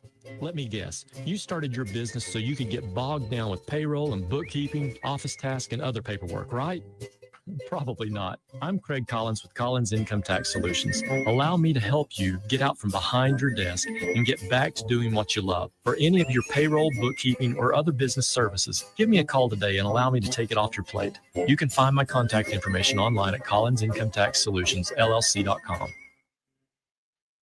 This time of year, we enjoy spending time outdoors in this beautiful North Florida climate until a mosquito attack begins. Paul's Termite and Pest Control can help you take your yard back. We have an affordable program to help keep mosquitoes away. And our program even helps with other pests like ticks. Mosquitoes are a nuisance to you, and by carrying diseases such as heartworms, they can be harmful to your pets. Learn more about how Paul's can help protect you, your family, and your pets from mosquitoes. For the elimination of termites, pests like mosquitoes, and a greener lawn too. Call Paul's. We'll get them all. Do you want to take your yard back by having a green and pest-free lawn? At Paul's, we understand the unique needs of your North Florida lawn, which is why we developed a program to address those concerns. Our treatment program includes inspection, treatment, and education on best practices for optimized results while remaining environmentally conscious. An added benefit is that our lawn treatment is flea suppression, so having a greener lawn can help protect your pets too. For a greener lawn and the elimination of fleas too, Call Paul's. We'll get them all. No matter what printing you need to keep your business running, we can help. Hi, Jason Butera here for The Printery. Reduce your stress and give us a call. From new product brochures or posters to yard signs, postcards, even letterhead and envelopes, The Printery sets the standard in personalized service with outstanding results. We offer full-service graphic design and free pickup and delivery. The Printery, home of 36-cent color copies. If it's ink on paper, we've got it covered. Call us today, 877-6418. 877-6418. When you need the plumber quick, how long is an acceptable time to wait? Hey guys, we really need you over here. My toddler just flushed a whole bunch of toys down the toilet and everything, and I mean everything, is backing up. 2 hours? Hey guys, just checking in. The water has reached the hallway now and it's getting pretty deep. Can you get here anytime soon? 4 hours? Hey guys, can you please hurry? Now my wiener dog is doing the backstroke over here and they're not known to be strong swimmers. Hey honey, grab his life jacket. 8 hours? Oh, so now you're here. At M&L Plumbing, you'll never have to wait long for quality, dependable service right when you need it. Our qualified technicians aim to achieve 100% customer satisfaction. And now M&L Plumbing can also be your go-to for all septic tank pump-out services. So the next time you need plumbing work or repairs, think of the name M&L Plumbing. Your local plumbing experts, commercial or residential. Give us a call, 850-575-9393, or online at mnlplumbing.com. M&L Plumbing, for all of your plumbing needs. Feeling sluggish? Wake up your body the right way with Vigor. The all-new Vigor Cold Plunge Tub from Hot Spring Spas is now available exclusively at Pinch a Penny Pools and Spas in Tallahassee. Boost circulation, reduce inflammation, sharpen your focus, and more. Elite athletes do it daily, and now you can too. Experience the power of cold therapy in your own home. Come see the Vigor Cold Plunge, available only at Pinch a Penny on Capitol Circle Northeast and Greer Road. Science-backed, technology-tracked, and coach-led. Hey, Jeff Cameron here. You've heard me rave about the benefits of Orange Theory Fitness and the proven track record of science-backed interval training. Well, now Orange Theory Fitness has done it again, adding more ways for you to improve your health and look your best. In addition to the always great standard workouts, OTF has added Tread 50 and Strength 50 for those in the mood to just lift for an afternoon or attack those cardio goals for the day. Take the guesswork out of exercise. Make sure you're getting the most out of each and every workout. Orange Theory Fitness, location Midtown Tallahassee and Village Square Boulevard. The Jeff Cameron Show is a production of the Warchant.com Multimedia Network. Check out Warchant.com today for the latest news inside Florida State athletics. That's Warchant.com. Now, back to Jeff on Real Talk 93.3. Get an opportunity here to talk to our good buddy Irashfel. We'll do so in just a moment. Bring him in and talk about the fact that, and he wrote the piece for Warchant.com if you want to go over there and look at it, about Michael Alford, the athletic director, sharing an updated timeline for the Doak renovations, FSU's football-only facility construction being completed as well. And these are all of great importance. Obviously, this stuff getting done right, getting done on time are important developments. And I think there was a lot of, there were a lot of nervous Nellies out there about this. And but I get it. I call them nervous Nellies, but I don't necessarily disagree with them. These are important developments. So I know that a lot of the big time boosters and just season ticket holders like my father and others wanted to know. So I haven't been on the air since that article posted. Let's bring him in right now and talk about it. Irashfel, Warchant.com, joins us now on the Jeff Cameron Show. Hello, good sir. How are you, brother? I'm good, Jeff. How you doing? I'm good, man. I hope you had a good Father's Day. Great, man. How about yours? It was fantastic. I did a whole bunch of nothing. And exactly. Yeah. Grilled out a little bit, watched the U.S. Open. It was good. Good times. We haven't had a chance to talk since you posted the comments from Florida State's athletic director, Michael Alford, who shared the latest timeline on the major construction projects. And I guess I'll allow you to comment on it here. It looks like everything that is being renovated and completed is going to be done on time. I know within the article, for folks that haven't read it, You're talking about the overhaul of the west side of the stadium, renovated concourses, improved seating options, the ribbon boards, all of it should be done by the end of July, yes? Yeah, it looks like it. They said that they'll have the certificate of occupancy by the end of July, and then in the month of August, they're just going to have some tidying up to do, just finishing touches, and then they're also going to have some events. They haven't not announced anything about those events yet. I think they're going to be geared towards probably initially the highest level boosters, the people that spent the most money on those tickets. But I think they're going to do some other events as well, just kind of give a trial run, give them a soft opening with the stadium, and then August 30th looks like they'll be good to go. Yeah, I got excited reading about, look, you got the series of benchmarks that you alluded to that the FSU trustees were provided, and air conditioning units became operational in the founders' suites. Fixtures will be installed in all the new restrooms, water lines running through the stadium. I wondered, would they do a run-up? Because you don't want to, in essence, flick the switch on game day for the first time. You need to have real events that require processing payments and the restrooms to be utilized and for folks to be able to walk around and, all of that. So we don't know what that's going to be, but we do know they're going to be doing things like that. Yeah, and I think they're probably going to be announcing it pretty soon. I think Michael Alford said that they would let people know pretty soon what those dates are going to be. And, man, it's going to be exciting. We saw it. We took the tour, a month or so ago, or maybe 2 months ago now, and you could see it coming together. But now it looks like all of that seating is done in terms of the structure, in terms of all the areas that need to be completed from a structural standpoint are done. And then, it's just finishing touches now. And then what everybody's excited about is the new football facility. Talking to people who've been in that building, I have not yet, but talking to people who've been in there, they say it's just, it really wows you. And that one's going to be a little bit later. I think that's going to be done, as they get closer to the beginning of September. And then the team will move into it during that bye week in the third week of the season. A final thing on the stadium, I guess. I know that as far as stadium renovation goes, they sold out the West Club seats. They sold that out. They're close to selling out all of the Champions Club seats sold. That's like 90% done.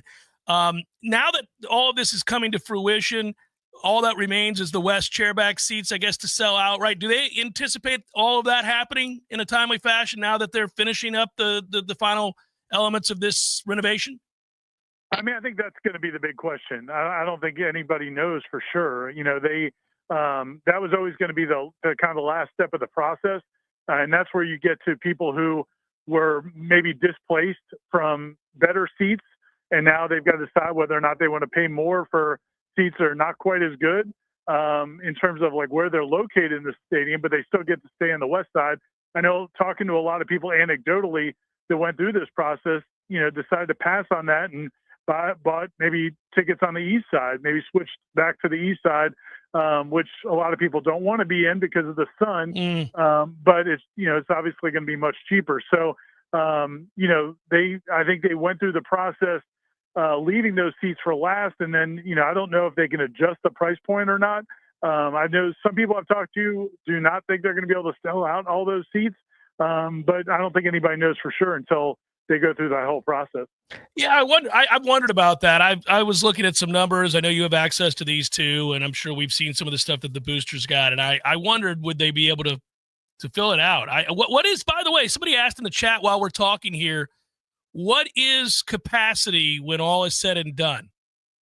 I haven't seen a firm number. The last time I asked Michael Alford, he still wouldn't give a firm number. My guess is it's going to be 70-ish maybe. But I'm not sure exactly. Like I said, when you ask him, he'll say, well, things are still kind of variable because until all the seating was put in, it's hard to give the exact number.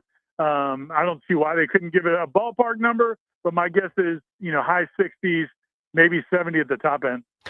Ira, do you know, because it's been an eyesore and Florida State fans have complained about it ever since we ended up having the Champions Club and all of that a lot of times on television, it doesn't look great. It doesn't look like there are people sitting there. Did they take into account with these renovations the optics of, having access to a bar area and air conditioning? And I'm just kind of curious if that ever came up, because I think there's a fear that it won't play well on television. Yeah, I mean, I think it's definitely something they thought about, and I think that they. And again, I can't say what's going to happen because it's hard to judge what human behavior is going to be. But they say that because when you're in those club areas, you won't have like a big window. See, one of the problems with the Champions Club was if you were in that window, you could go inside and look out the window and actually watch the game. And so people, were more inclined to do that.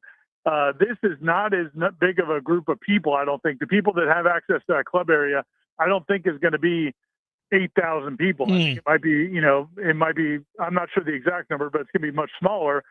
And if they actually want to see the game, they're going to have to come out into their seats. So they don't think it's going to be as much of a problem. But, listen, man, if it's 1:00 and you have an opportunity to go inside, even if you can only watch the game on TV, you may choose that option. So they don't think it's going to be as big of a problem. They think they've taken into account, but I don't know if anybody can say for sure. A couple more questions that were in the chat, Ira. Some people wanted to know, is there anything to why they shut down their stadium progress camera? I think that's operational again. I think so at least I've seen people. I have not been one of the people that's checked that nonstop. People were saying that over the weekend, but I've seen other people say today that it's back on. So I'm not 100% sure on that. We're looking for some gotcha moments out there, Ira. I know it's funny. Like people are acting like it's a big like all of a sudden the construction came to a halt. The whole thing is the project is completely behind now. Turn off the camera. But I get it. I have people like watching it, but I don't think it's anything nefarious. Tom is indicating from the weather window in the other room that it is working properly now. So we're good. It's back up. Nothing nefarious, buddy. It's operational. Get out of here, brother. I'll see you tomorrow. Thanks, Jeff. Yep, that's Ira Chaffel, Warchant.com. Tom, they got a few problems here. Listen, they're going to be done. I think they are going to be done. But there was a disagreement going into this about certain aspects of the stadium renovation and the seats being sold and what the numbers were going to look like. And whether or not they could sell a certain, obviously this all has to do with money. And they've got no problem selling out the West Sideline club seats. Those are sold out. They're very close to having sold out the Dunlap Champions club seats sold. That's almost at max. The Lang Memorial, please. The West chairback seats sold leaves something to be desired. They're less than 50%. Now, let's see what happens. I saw, James B., that you were noting that you guessed that there will be nice packages for the seats that they don't sell out. I hope so. I keep directing my dad to that. Hey, Pops, seems they're on the struggle bus to sell out some of these others, being that you've been there for more than 40 years as a season ticket holder. I'd place that call, baby. Ear to the ground. Let's see what we got going on now that there are a lot of important seats to be sold. Yeah, I'm very interested to see what the optics are when this gets done. I'm excited. I'm not going into it pessimistic. I'm not going into it jaded. I'm not going into it assuming, something nefarious. I just, you don't know. You're going to be very interested to see what this looks like, how this sounds, how this plays, what the optics are on television. I know that it was an eyesore for us when you looked up there in the Lang Memorial. Yeah. It was very frustrating, Tom. That's why, the seats had the pattern on it, though. It looks a little bit better than just a uniform color of seats. You need to stay on them about this. It's your namesake. Well, now they sold tickets at the Memorial. They got no problem there. No, I know, but those people are often not in their seats, so it looks empty. It's a little sketchy. I think looking at most Knowles fans last year, everybody looked empty inside. So it's only fitting that Doak sometimes looks empty. Soulless with a faraway stare over the ocean. Yeah, like I wish I could tell you I saw hope in his eyes, but I did not. Yeah, the people are, it's the Miami Vice stairway. Another day in paradise. Phil Collins in the background as you stare off, wondering where have we gone? Our souls. It's the Jeff Cameron Show. 93.3 Real Talk Radio, Warchant TV. Your City of Tallahassee local weather report with Danielle Kelly. Starting off the week, keeping the chance of showers and storms, and then some changes midweek with lower rain chances. Of course, that means higher temperatures. Highs staying in the 90s with lows in the upper 70s to the 80-degree mark. Tonight, a 30% chance of showers and storms, partly cloudy, low of 77. Tuesday, mostly sunny, 60% chance of showers and storms, high of 91. Wednesday, a 30% chance, high of 92. From the Bear No Heating and Air Conditioning Weather Center, this is Danielle Kelly. What do you need tires on? Your car or truck, tractor or heavy equipment? At Nice Tire and Auto Service, we have tires for all these needs. And we service your vehicle from air conditioning and computerized alignment to oil changes and everything else under the hood. Call Nice Tire and Auto today at 574-4100. That's 574-4100 for your scheduled maintenance. National accounts welcome at Nice Tire and Auto Service, 4792 Bluntstown Highway, just west of Capitol Circle. The weather is unpredictable and can cause issues around your home. Weston Trawick provides commercial, residential, and industrial electrical wiring services, yearly inspections on fire alarms, portable generator sales, and so much more. With 24/7 emergency service and repair, Weston Trawick will be your calm in the storm. Give them a call at 514-0003. Weston Trawick, professional electrical services day or night. Visit online at westontrawick.com. Here's what you missed on the Greg Tish Show. I came up with a list of hidden gem cities that are worth a visit. Right. And let me know if you've been to any of them. Eureka Springs, Arkansas. La Conner, Washington, sleepy little coastal town. Grand Marias, Minnesota. Boise, Idaho. I think it's like the favorite city of Flint Lake. I wonder if they hired him before. Visit Boise. Yeah, Boise. The Greg Tish Show, Monday through Friday, 6 to 9 a.m., only on Real Talk 93.3. There he is. Haven't seen this guy since, what was it? Oh, shoot. U2 at the Sphere in Las Vegas, baby. Hey, how about that, man? Wasn't that fun? Good show. Good show. Everything about it. Nearly perfect. Nearly perfect. I had everything I could possibly want. I wanted one thing, couldn't find it, and I looked everywhere. No Cubans. What do you mean? No Cubans. There was Cubans. No, I didn't see any Cubans. Dude, no. I'm sure there was Cubans there. I mean, No. I walked around. There was a moment right before the show. I thought, got to find some Cubans. Nothing. Dude, there's Cubans. There was Cubans. I'm sure there was Cubans. In Las Vegas? In Las Vegas. No Cubans in Vegas. There's Cubans in Vegas, man. Eddie, there were no Cubans. Chef. The sandwich. There were no Cuban sandwiches. You're Cuban. Of course I know there were Cubans there. Oh, the sandwich. Yeah, no, there probably wasn't many there in Vegas. No Cubans. No, not yet. Gordo's, bringing the flavor and flair of Cuban food to Tallahassee since 1996. The Jeff Cameron Show is a production of the Warchant.com Multimedia Network. Check out Warchant.com today for the latest news inside Florida State athletics. That's Warchant.com. Now, back to Jeff on Real Talk 93.3. Cracking up laughing during the break, Tom. I just saw a headline. I was clicking around, catching up on some college football headlines. It's Sam Pittman keeps hanging around. Well, it was just funny because I'm like, yeah, he does, doesn't he? How in the world is Sam Pittman still employed by Arkansas? He is the third longest tenured coach in the SEC.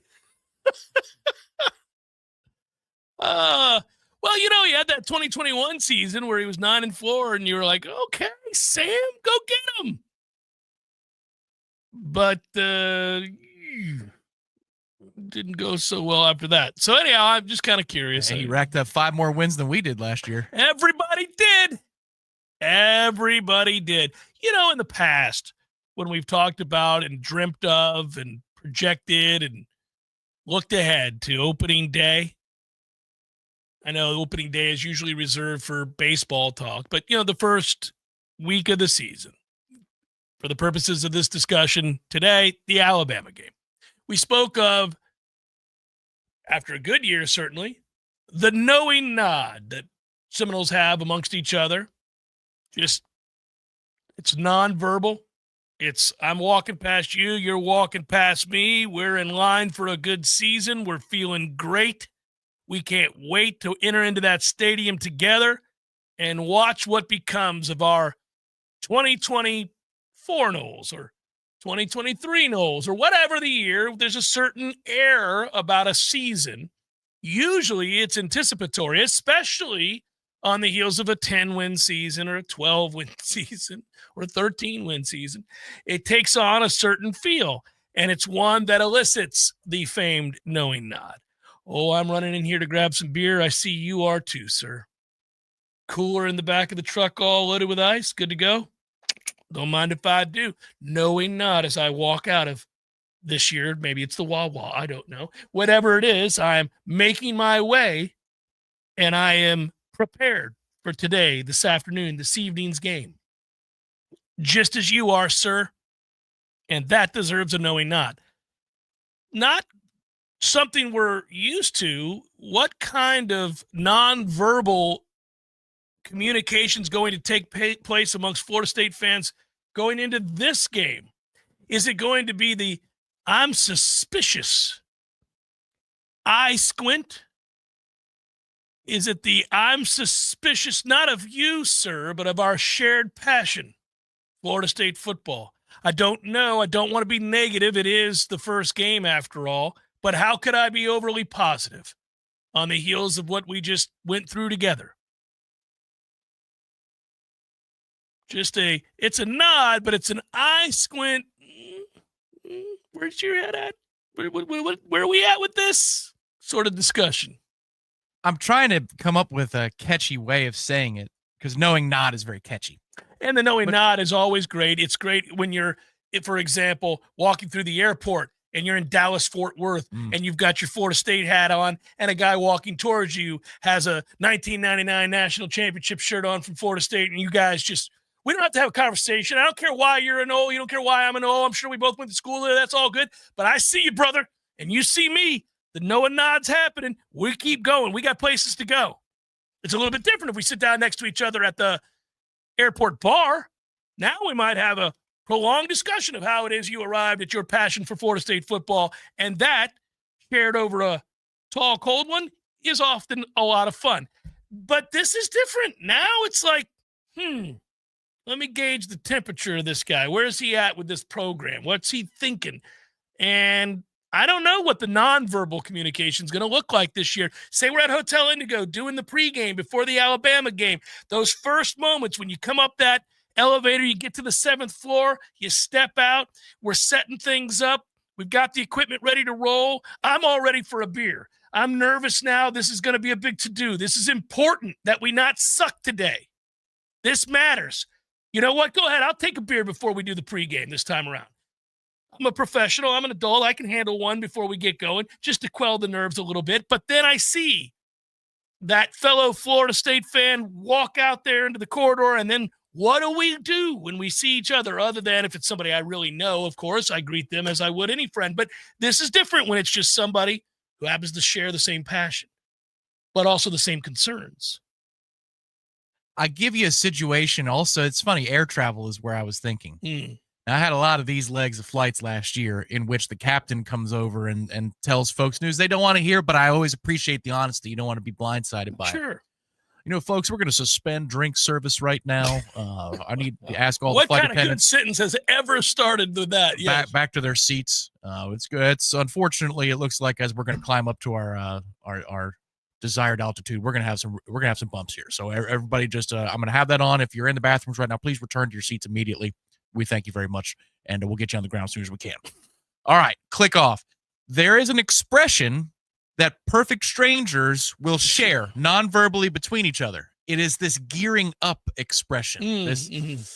Okay, sometimes captains oversell it because you know what? Yes. You want to over-deliver on the smoothness. Yeah, you do. And I like those guys. Then there are some times where they're underselling it, and you don't know what you're going to get here. You don't know. You didn't hear any fear in the guy's voice, but he didn't also sound easy breezy about what was to come over the next 45 minutes either. Because you go immediately to your flight plan, you check, and you say, well, we're on the ground in 45 minutes. Okay, so essentially in 2 episodes of a sitcom, I don't know what's going to happen here, but it ain't going to be pleasant. And you share that look with the other people, and it's kind of almost like a cringe. Do you think they train, to your point, Tom? I would think this would be very important. So you've got the whole flying thing down, which is the most important. Like, you're qualified to be flying this particular plane and all of that. But in short order, you better know how to talk to people. Yeah, bedside manner. Yes, it's a big damn deal. And one of the things you can't do is have any kind of wavering in your voice, this intimation that perhaps you're scared. That can't happen. Even if you are, it can't happen. You cannot relay that fear to the passengers of a plane. I mean, we have no control. You, sir, get together in there. Let's go. I mean, just let's go. A firm grasp of the situation is all I ask of you. I feel like that's where we're at with Florida State football. Like, what do we do? I don't know. I sound really nervous. You're the captain here, but that's okay. That's okay. You know, bumps happen. These things happen sometimes. The thing is, you would be the captain talking to the people after they've just gone through an hour and a half of the most god-awful turbulence they've ever been on in their life. The masks were deployed. Kids are screaming. The flight attendants are looking at each other and tears streaming down from their face. That's what we've come through. But we're in the clearing after that. The only question we have is I'm looking at my map. And my map says there's still an hour to go before we land this plane. Right. Tell me, Captain, what is the next hour of my life going to be like? Are we through? Because that seatbelt sign's still on. That light is on. Are you going to be able to turn that off for just 20, 30 minutes? And that's the look that we're sharing. It's before the turbulence, though. That's it. Walking into Doak, you're going to go, okay, all right. See what we got. Well, the weird thing is, though, if we're going to use the analogy and play it all the way through, you could view the game against Alabama as a flight that is going to land. You're going to land the plane. We're not going to die here. We will get to our destination. Right. It's a matter of how late are we going to be and what kind of turbulence are we experiencing along the way. Will I remember this flight for the rest of my life? Or 2 hours from now, will I not be thinking about it ever again? That's usually where my mind goes. Am I never going to forget this flight? What you want is, like, you can forgive the airline. You'll purchase tickets through that airline yet again if it's merely a mild irritance. Well, they said we would arrive in Tallahassee at 7. We got there at 9. Understandably, we ran into some really bad weather. We had to detour, but he got us here safely. We're all good to go. And what's 2 hours? I'll be all right. That's the equivalent of 31-20 Alabama. Okay. 31-20. I wish it hadn't happened. I wish we'd landed at 7, but it's 9. It's not the end of the world. I'll book another flight with this airline. I'm safe. It'll be okay. Whereas 45-0 early in the third. That's apparently Gene Williams' flight to Mexico, because you've heard his story the about clutching that one. of the seat handles and and the plane went 90 turning degrees sideways for at least a portion of the descent. No, sir. That's what we just did. No, sir. That is not what we do here. I'm not doing that. He's had engine on fire. I'm never flying with him ever. He has had some weird luck, and I have flown a lot, as have you. Yeah. I've only had a couple of really odd moments where I thought, well, this is less than ideal. I'm getting a little nervous. And that only happens when I'm staring at a flight attendant and they're nervous. Yep. That's the worst thing you could ever see. If you see a nervous flight attendant, get nervous. That's not good. Last year, one flight that landed at JFK, I'm sure that the flight attendant quit, because when we landed, they took off their, because they got like 3 different seatbelts around the chest. And the flight attendant went into the bathroom and never came out. Weeping. Like on the brink of tears, and on the brink of tears and never. But it was the weirdest juxtaposition, because the flight attendant is scared for his life, and then the guy sitting next to me is a former Navy SEAL, and he's like in his 70s. He was going up for a funeral, sadly. I said, I'm sure you've experienced worse than this. So like, I'm right caught in between, and I'm looking to him for hope. Yeah. And I said, I'm sure, being a SEAL, you've experienced worse than this landing on a plane. He goes, oh, this ain't nothing. And I was like, thank you for sitting here I really appreciate you. Good job, Noel Dad. I can't repeat what you wrote, but it's perfect. That is correct. That is correct. Listen, my friends at Factor continue to support the Jeff Cameron Show, and I'm thankful for it. I use Factor, as do my boys, my wife. All of us in the Cameron family have these things delivered, and they are delicious. You talk about a perk, man. Mine come every Tuesday, Tom. When I come home and I see the box with the frozen, with the ice there, that it's all packed in neat, and I've got a bunch of meals that are chef prepared, smart. You can get protein plus, you can get keto, you can get vegetarian, whatever you want. I mix and match. All of the meals are delicious, chef prepared, and ready in 2 minutes. Forget it. It's the easiest for those of you on the go to meet your needs nutritionally and to eat well. Get started today. Factormeals.com/Cameron50off. How about that? Use code Cameron50off to get 50% off plus free shipping on your first box. That's code Cameron50off at Factormeals.com/Cameron50off for 50% off plus free shipping. One more time, kids. Factormeals.com/Cameron50off. And I mean it. Delicious. Delicious. And there's something for everybody. If you're dodging in and out, I'm on my way to work, kids on their way to school, wife on her way to work, you need good meals, bam. Final hour, forthcoming, bonus hour. Stay with Jeff Cameron Show, 93.3 Real Talk Radio, Warchant TV.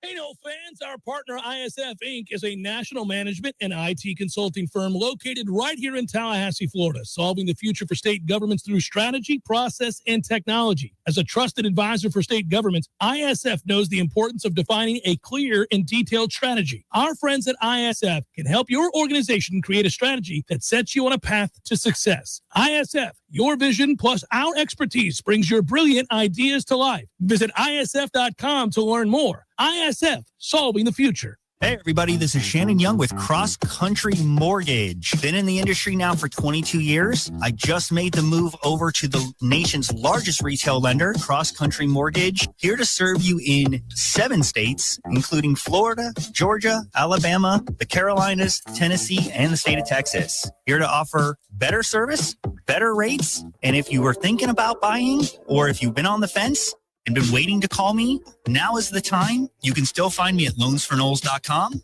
That is, again, loansforknowles.com. I've helped thousands of fellow Knowles get into their dream home, and I can't wait to help you get into yours. Give me a call today. I'm at 954-369-6171, or go to loansforknowles.com. Again, that's 954-369-6171, and that's loansforknowles.com.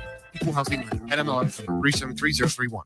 I'm Ed Evans, CEO of Consumer Cellular. If you're over 50 and tired of your wireless bill getting higher and higher, there are 4 things to consider. 1, how much data are you really using? As we get older, we use less data on our wireless phone, but you're probably still paying for an unlimited plan that was designed for 20-somethings. 2, if you see Get a Phone on Us, get your sneakers out and run the other way. No one is giving you a free phone. You are paying for that phone over time with an overpriced rate plan and a long-term commitment. 3, check the fine print on that $15 a month plan. It's probably an intro price that'll double or triple later.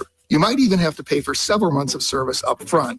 Number 4, be aware of cable company wireless plans. Most of your usage will be on Wi-Fi instead of 5G, and your calls and battery life could suffer. Switch to Consumer Cellular and get the same fast, reliable nationwide service without the big wireless bill. Our plans start at just $20 a month. Call 1-888-FREEDOM or visit consumercellular.com/facts. Plans include $5 credit for auto pay and e-billing. See site for additional facts. From the championship stage to coaching change and everything in between, Warchant.com remains your home for the best FSU football coverage in the business. Brutally honest columns and features, market-leading multimedia presence across video and podcast, the largest FSU fan community with a staff that combines for over 100 years of experience covering. When change comes, Warchant.com is your home for analysis from every angle. Warchant.com, your ultimate Seminole sports source. Sign up today. WVFT Greater Tallahassee. This is Real Talk 93.3. More of the Jeff Cameron Show is coming up next. Porterman, you're walking crooked again. What happened to you? Well, I was sitting at the boat ramp sipping on a margarita when my alligator Hank decided we needed to go water skiing. Oh, no. Next thing you know, Hank's strapped to 4 skis and I'm hanging on his back and the boat is pulling us out. It was all going great till Hank spotted a duck in the lily pads and wanted to jump the wake. Porterman, you're crazy. No wonder you got hurt. Yep, 1 second it's air, water, air, then bam, now I can't even bend over to put on my own water skis. Well, Porterman, you better get over to Thin Chiropractic right now. You can book an appointment online and take advantage of the new patient special. Special offer online? That's easier than wrestling an airboat off a sandbar. That's right. Just go to thinchiro.com. FENNCHIRO.com.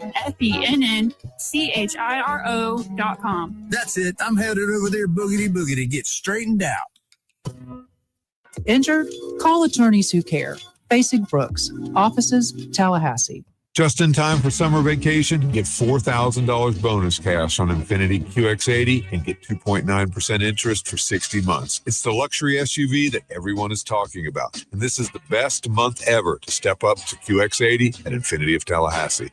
Trust is essential when it comes to your finances, so be sure to place your trust in the right hands. Before sharing sensitive information with a CPA, verify their credentials using DBPR's license verification tool. Visit myfloridalicense.com. Enter your CPA's information and find out if you're working with a licensed professional. Trust with confidence and verify your CPA today. This message is sponsored by the Florida Department of Business and Professional Regulation and the Florida Association of Broadcasters.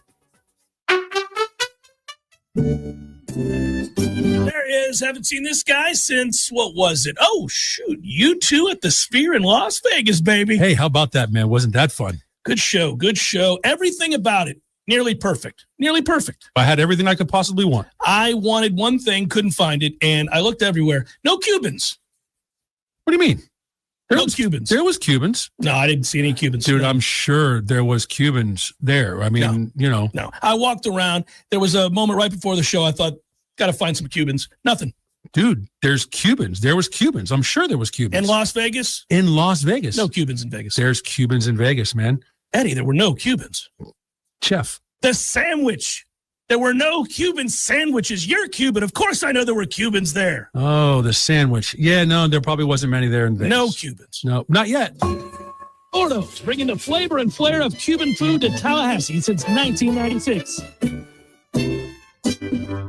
Hi, Chris Kraft for Kraft Nissan. We want to help put your family in a new car before your summer vacation. If you haven't already heard, listen to this. We reduced the price of the 2025 model Rogue and Pathfinder SUVs by close to $2,000 per model. Let me say that again. Our 2025 Nissan Rogue and Pathfinders are flying off the lot because they are truly priced below last year's MSRP. Rogue now starts under $29,000 and Pathfinder under $37,000. There's more. Buy either one of them and get 0% interest for 60 months. Don't worry about tariffs. Nissan makes most of our vehicles right here in the USA, and that's why our cars cost less than last year. Thinking electric? Try Nissan Aria, our top-selling all-electric SUV, or test drive Nissan Leaf, the lowest-priced EV in America. Because this month, they both have 0%, not for 60 months, but for up to 72 months. So why not vacation in a brand-new car with 0% financing and prices lower than last year? Don't think about it. Do it. Put your family in a brand-new car because this is the perfect time, and Kraft Nissan is the perfect place to buy your next car.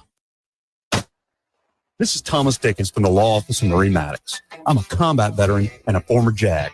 I've fought for our country, and now I fight to get you your back wages. If your boss has ever shorted your paycheck or withheld your overtime, you need to call me now. 850-383-4800. 850-383-4800. Or find us online at maddoxlaw.com. Offices in Tallahassee.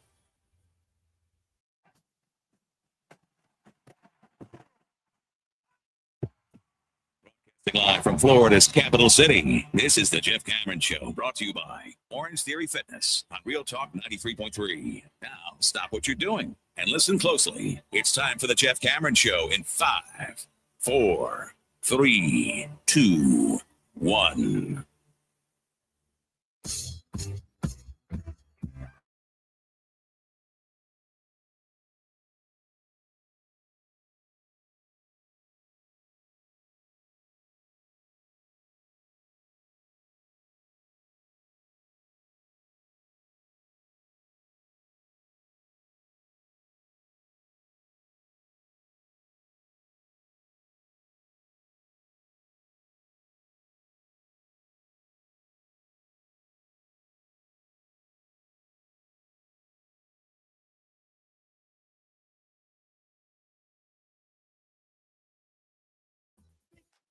Just when it seems interminable, we find a way. We get there together. We'll be fine. We'll be all right. So this hour is usually the one where we deviate a little bit from Florida State. We'll do some other Florida State things. But, Tom, I know you loved it as much as I did yesterday. To have that happen, to watch a guy eminently likable, who, as I said in hour number one, was 164th ranked data golf player in the world this time last year, now 25th. To do that, to have a half dozen players claim a share of the lead at some point during the afternoon in one of the most demanding venues that was as soggy as you'll ever see. Yeah, it really was. That was one of the most exciting major championships. It certainly generated that down the stretch. I loved it. It was incredible. And good for that guy, man. Talk about a snapshot of stick-to-itiveness, whether that be his career or the day. You got all of it with J.J. Spawn. So absolutely loved it. I'll know tomorrow morning what those numbers look like. You and I suspect they're actually surprisingly going to be good for golf. Probably surprise us to see, just because it's sort of an everyman vibe that he has. Basically was almost out of golf. That close to being out of golf. Talking about retiring and saying, I don't have what it takes. Also, I think it's cool, several people who must have really liked J.J. Spawn felt the need to intervene and try to help him out in terms of the mentality. Kisner, that was cool. You could tell he didn't really want to talk about it, but the broadcast brought it up more than once, so he had to. But he had enjoyed playing with him previously and could tell that he was mentally in a dark place.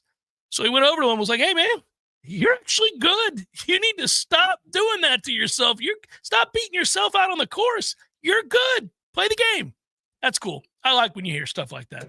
When good things happen to good people, there's a reason to smile. Yeah, it seems like by all accounts, this is a really good guy. You never know for sure, but I mean, you can't fake what happened as soon as that putt went in on 18. And for us golf nuts, it's the tee shot on 17 where you go, holy moly. Mm-hmm. The stones it takes, the precision, all of that. Well, his last two tee shots are on the table. But the putt, I just loved how good everything was for 15 to 20 minutes after that. You just see the best in humanity across the board. People are happy for a guy. The crowd responds to a relative no-name. We know his name because we watch the sport all the time. But somebody who's flipping on the major because I'm going to watch the United States Open. Oh, it's still on? What happened? Did they have a rain delay? Right, awesome. right. Yeah, they did. Man, you got to see the best in humanity and competition for 20 minutes. And golf, it's not to the level of college football, but golf has been mired in a lot of off-the-course crap over the last 2 years. That leaves golf fans a little bereft because they're saying, oh, why is everything so hard? Why are we complaining about all these things? Where's the positivity? With what Rory gave you for theater at the Masters, and then what JJ gave you as a testament to never giving up, always fighting to the final, and then the overcoming thing, which we love as an audience. Oh, hell yeah. People overcome obstacles. Then you watch the sportsmanship that was shown by his competitors throughout in the immediate moments afterwards, everything from Robert McIntyre, who played like a man down the stretch. Also, a guy that a lot of people are going to root for moving forward. Longtime fan now. I'm locked in, man. That because they're catching his reaction. That is not him posing for, as my dad used to say, what are you posing for, animal crackers? Right. He is not posing for the camera. That is him blown away by an unbelievable putt and immediately just clapping and saying, you did better than I did, man. And then several other players stopping by, reacting in real time to the moment that happens. It was just awesome. It was great. It's what we love about sport. Yeah, I thought it was great too. I was hoping that a lot of non-golf fans were watching. I don't know that they were. And, that's always going to be a bit of a niche thing. But that is the kind of thing where even if you're just a casual fan, you can get excited about something like that. Who's this guy? What? Oh, man, this is amazing. Well, it's almost like a game show, which they really script these things out as much as they can. The America's Got Talent shows. Of course, yeah. People love a story about somebody who doesn't have, and all of a sudden they are a have. Like they love it. It feels like a lottery ticket moment. A lot of times when that happens in golf, it's boring. I mean, just the way it plays out on TV, you're like, it's boring. This was not. This had the feel of a game show contestant coming off the street and winning the $1 million or winning the grand prize. That's what it had. But this guy's actually very, very good. It had all of those little elements. And I think, again, because of the delay, a lot of people finish up dinner and they're flipping around on TV. There's not much on. Boom. They're like, oh, there's still 3 holes to go. I'll watch this guy. Yeah. Yeah, cool numbers that associate with this. And I talked about some of them already. And now we've got one left for the year. It is you make birdie on 4 of your last 7 holes to win a major down the stretch, and to do it in back-to-back holes is pretty remarkable. So we got real high drama right there. You know what I just noticed, and you and I haven't had a chance to talk about this yet, but now we can direct your attention. It just happened about an hour ago. Now look, we get, all of us at Warchant get, I certainly get, it's a crapshoot in the offseason. It's especially a crapshoot this year. But numbers 36 through 40 have been released of our top 40, Tom. Man. It's out there now. And it's funny because we start at number 40 with defensive lineman Jason Jenkins. And, Gene did not have him ranked. Ira had him 40th. Corey did not have him ranked. I did not have him ranked. You had him 40th. Aslan 33, Matt 32. Those 2 gentlemen are responsible for his entry into the top 40. I usually like a flyer around that part of the list, 38, 39, 40. It's usually a freshman. But my thought is, if you got him for 3 or 4 games, he's going to be impactful. Yeah. And I'm not trying to put a timeline on it. I'm just saying that a player like him, if he was available for even a third of the season, he would be one of the top 40 most impactful players that Florida State has. Well, I would tell you, is the most disappointing offseason development, oddly. This was a guy that when we got him, I was very excited about his upside. I understand that the production is relatively minor, but given what we don't have on the defensive line, 6'6", 270 felt very nice to get from Tennessee. And he did play in all 13 games for Tennessee a year ago. Now, again, production was minimal. He had 3.5 tackles for loss and 2 sacks. I think it was a 9 total tackles. So it was, we were going to see. But then he had an injury, and it really is a shame because that more than anything reflects why he's ranked 40th, is that we're not sure he's even going to play this year. Mike is coy when he talks about this. He's not going to get into, a timetable for Jenkins' return from injury. I'm not really allowed to get into the specifics of the injury. I know what happened. I know exactly what happened. It sucks when guys are working to get better, and, it's a non-contact situation. And when people go down due to injury, especially in a situation like that, I don't know. Now, this is speculative on my part. But when somebody goes down non-contact and is going to miss a significant amount of time, it doesn't take a lot to figure out the math. You know what happened, and it's very frustrating. But that's football. It happens sometimes. Sometimes you're just running around a track and you blow your hamstring or your knee. Something happens, and but I just his absence in the spring, and then now fall camp, he won't be out there. frustrates me, Tom. I mean, you could use a player like that of that size, of that body type against an Alabama. You really could. And I'm crossing my fingers. I'm obviously rooting for the kid. We all want him to come back, but I just don't know that he'll be back in time for any of the games this year. And I don't think they know. And Mike, when he's been asked about it, doesn't seem to have a real good answer. So he doesn't have to. There are freaks. There are, which is why I put him at 40. You would wonder, too, if he comes back, Tom, if he's able to get, from a health perspective, into a position to be able to play for the last 3 games. Hey, there could be something on the line. You never know. But, yes, in terms of the rep count, you just be happy with 20. Give me 20 of your best reps. Yeah, it's a shame. Conrad Hesse came in at number 39 there. Kind of a, as it's written about here, boomer bust proposition. Conrad Hesse. You and I did not have him ranked. Yeah. And I don't. He was 38. So my favorite part of this is that every one of us have an opinion about every player. And when I saw that he snuck in there at 39, I was like, Tom's not going to want to comment too much. 38 is more interesting because, come on, man. Micah Danzy, you got to find a way. Now, I know he got hurt. He didn't get a chance to compete for his national championship or in the 4x100, any of that stuff, unfortunately, or the 400 meters. I mean, that was so bitterly disappointing to get hurt before the national championships. That stinks. But that said, apparently it's not going to be that big of an injury, not that big of a deal. He's not going to miss any significant time on the football field, which is where we care about him playing. And, buddy, that dude's otherworldly fast, as in, setting records kind of fast. You better find a way to utilize that speed. I had him the highest ranked of anybody on the panel. I had him at 33 because I'm putting together some sort of offensive packages that involve him getting the ball in space. It's going to happen if I'm a coach. You don't have that kind of speed and not seek to utilize it in some capacity. You had him at 34. I had him at 33, so we were right there together. Huh.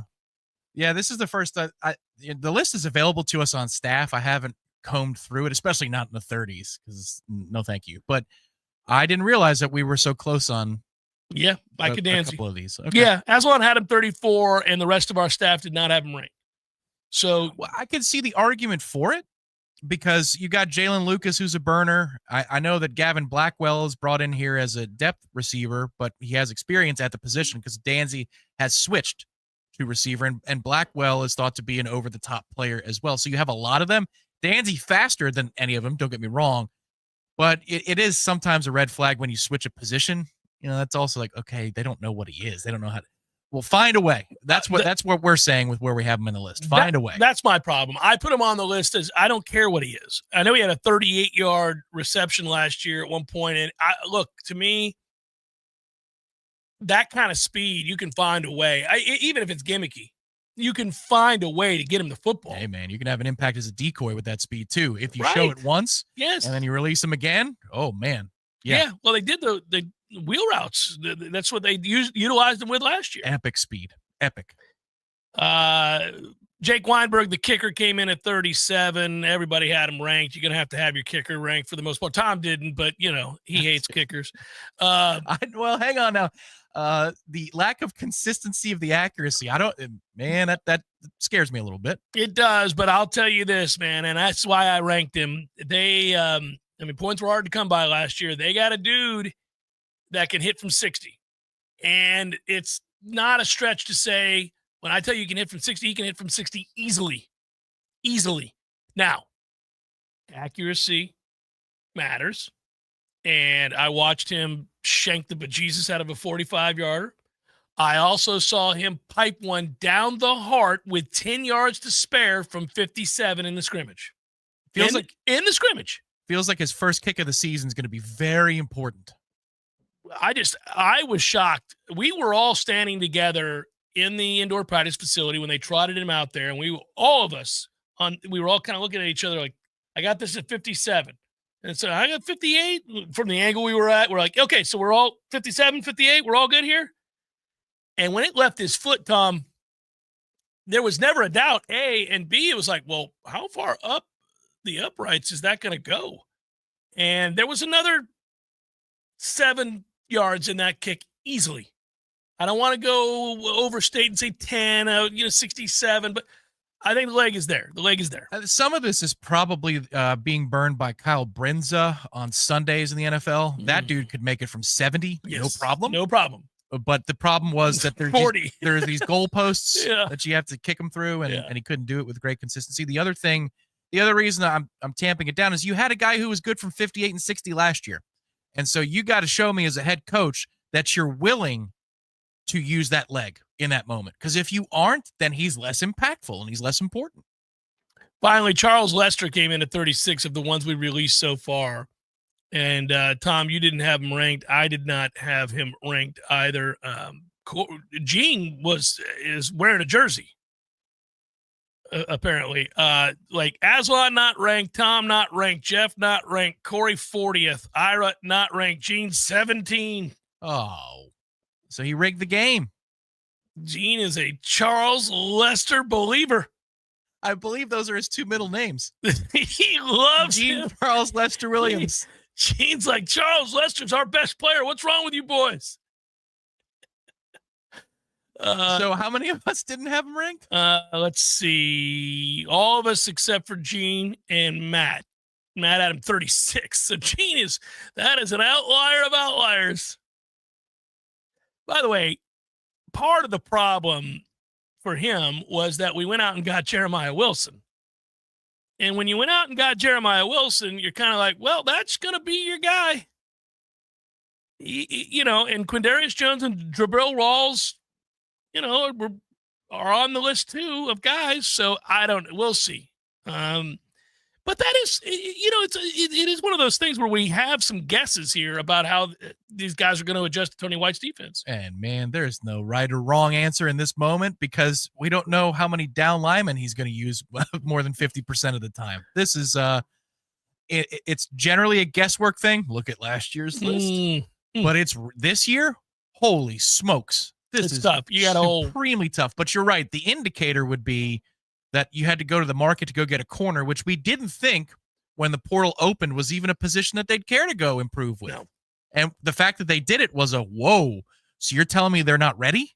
Who's not ready? The young kids? Any of them? Jeremiah is somebody to get excited about, though.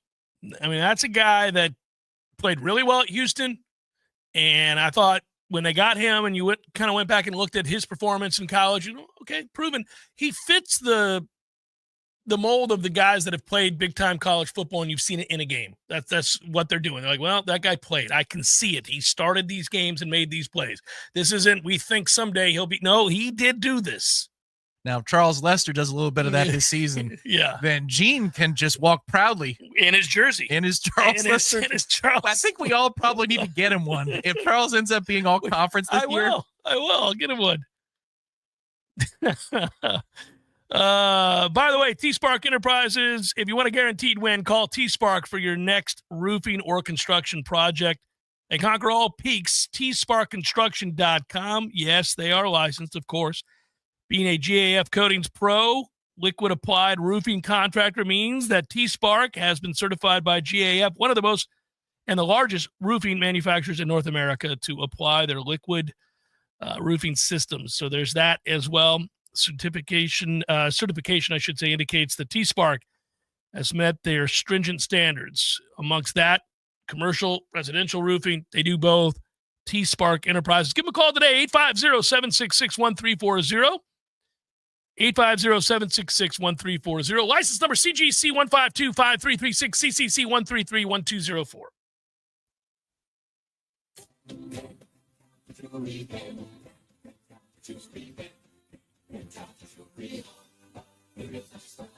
Hey man, if you heard this now, Talbot Jewelry is the best in town. Rings, diamonds, earrings, bracelets, and more. And Talbot Jewelry, When was the last time you randomly did something nice for someone that means a lot to you? Now, I say this every day at the end of my show, for everybody to be a better person today than you were yesterday. Well, one way to do that is to drop into Pintalta and get a gift for someone who deserves it. It'll brighten their day, their week, maybe even their year. You don't have to wait for a holiday or special occasion, so don't wait to go check out a true local gem, serving Tallahassee since 1988. Now sing along with me, and I'll see you at Pintalta.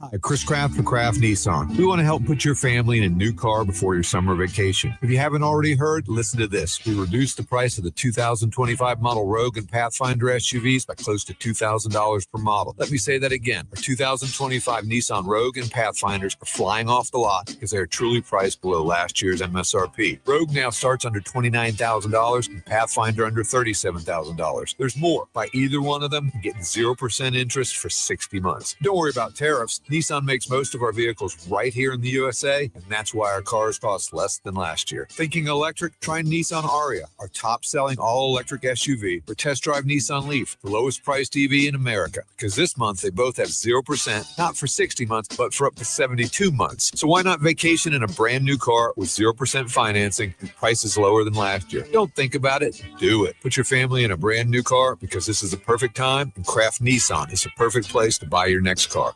What is Recover Now? It's a movement to get clean and sober, started by you, friends and family members, or maybe even the person suffering from an alcohol or drug problem. Recover Now is a free service that helps people find treatment facilities covered by private insurance to help them start the road to recovery and succeed. If you or a loved one wants to recover now, call this number. It's a free call. Many of our treatment counselors have been exactly where you are, and they know what you're going through and how to help you get where you want to be. And that is on the road to recovery. With one free phone call, my specialist will check your insurance and help you get the best treatment for your needs. Remember, get clean, get sober. Use Recover Now as your free service. Here's the number. 800-764-6915. 800-764-6915. 800-764-6915. That's 800-764-6915. My brother-in-law died suddenly, and now my sister and her kids have to sell their home. That's why I told my husband we could not put off getting life insurance any longer. An agent offered us a 10-year, $500,000 policy for nearly $50 a month. Then we called SelectQuote. SelectQuote found us identical coverage for only $19 a month, a savings of $369 a year. Whether you need a $500,000 policy or a $5 million policy, SelectQuote could save you more than 50% on term life insurance. For your free quote, call SelectQuote at 1-800-743-8080. That's 1-800-743-8080. Or go to SelectQuote.com. 1-800-743-8080. That's 1-800-743-8080. SelectQuote. We shop. You save. Full details on example policies at selectquote.com/commercials.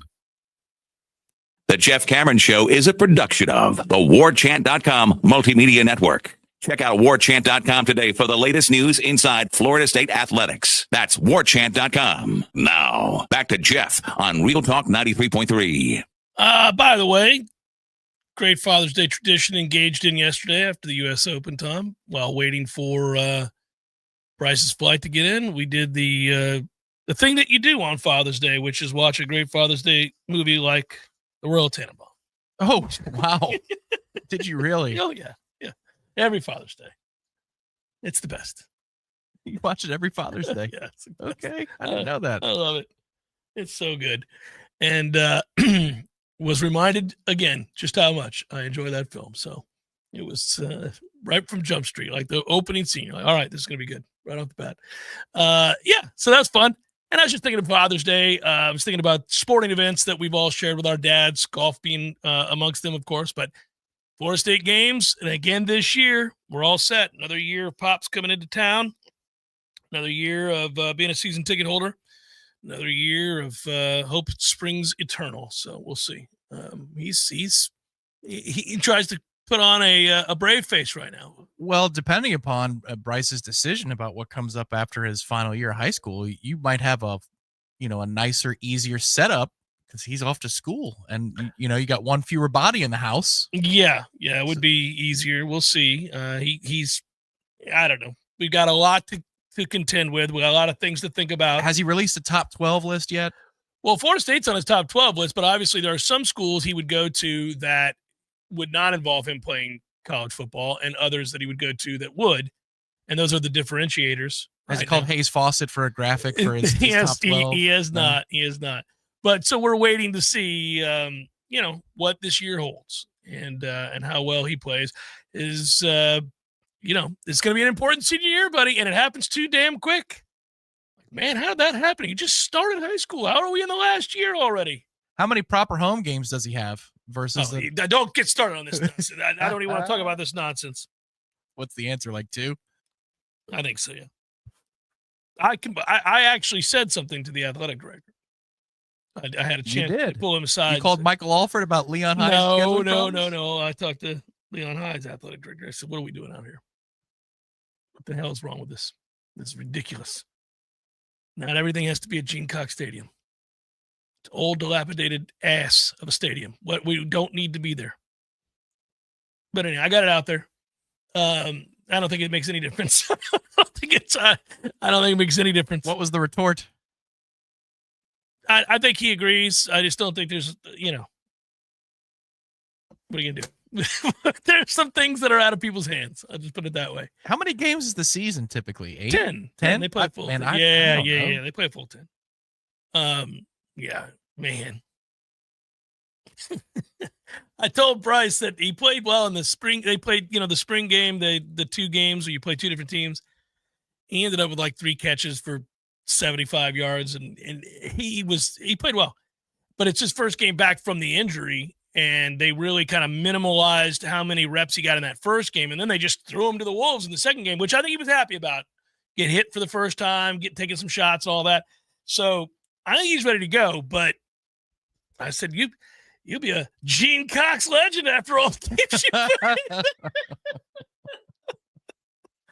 So maddening. When does it start? Middle of August? It's sometime in August. Yeah, I don't know. I've not peeked ahead. I want to try to enjoy June while I can. And, listen, you and I will be going up for Pittsburgh and the Mets. Yeah, that's right. Really soon. Not this weekend, but the following weekend. Yeah, a week and a half away, pretty much. Buddy, let's go. That'll be good. For those of you that don't know, Tom and myself going up to see Mets Pirates. And, man. Got perfect seats for night 1 already. We got the skyline view of downtown Pittsburgh. It's going to be incredible. From behind home plate, offset to the left just a little bit. We're going to have a blast, man. We're going to have a blast. And I've been around Pittsburgh, so I can take you to and fro, and we'll have fun there. You think I like pierogies? A little overrated. Are they? Ooh, okay. All right. I like you that. You might like them. You might like them. They're okay. They're not bad. They're not bad. It's just the first time that I had them, I was like, oh, I'm so excited. It's kind of like the In-N-Out experience. Yeah. Like when we both did that, and we're kind of like, okay, I've had better burgers. It's good. It's good. Yeah. Now, I will tell you what does hit home. The when you go to Philly and you get the cheesesteaks, yes. Yeah, Primanti Brothers. I've been to Primanti Brothers. I no, I got you. They're not great. It's okay. Well, I'm going in with low expectations, and I'm gonna love pierogies. You're absolutely gonna go in, and we're gonna have fun with it. And we're going to play Oakmont while we're up there. Yeah, I'll get us on. Did you make some calls? I'll make some calls. Get us on Oakmont. Let's go see you out there. If I thought about that yesterday watching it, not getting us on Oakmont, but I thought, man, I think you should get us on Oakmont. I think some of the landing areas, by the way, I thought with those conditions, I was like, what 150? What would we shoot? Oh, I was so somebody brought it up in the chat earlier. What do you think you guys would shoot on that course? And I don't want to speculate in such high numbers, but I think I would probably arrive to that course. If I'm hitting a 5-iron the best or a 6-iron, I'm just gonna hit a bunch of those. Just play old man golf. I'm gonna keep it in play. Yeah. Don't go into the I'll get on the green in 3 or 4. Try not to 4-putt, and let's move on to the next. I think that's probably the way to handle that, especially. Oh my God, you think about some of those driving, like on the back 9, like 14, 15. Yeah, I'm just hitting the middle iron. Yeah, whatever you can, basically whatever you can hit consistently well and straight. That's what you're going to hit, Right. You're like, I'm not really worried about casting it out there 310. No. Let's just whatever I can keep. I'd ask the caddy, how far is it to the beginning of the fairway? In some instances, he'd be like, well, it's 240. You better charge up. In some cases, like 160. I'm like, oh, no problem. Perfect. We're going to keep it here. Sounds good. Quick football note, Texas State looks like they're your next member of the Pac-12. Boy, Pac-12 is all right, Texas State, but it stays in line, That's Tommy. right. Sweet logo, though, Texas State. It's a demonic bobcat. What is it? They're going to leave the Sun Belt and make their way to the Pac-12. Now,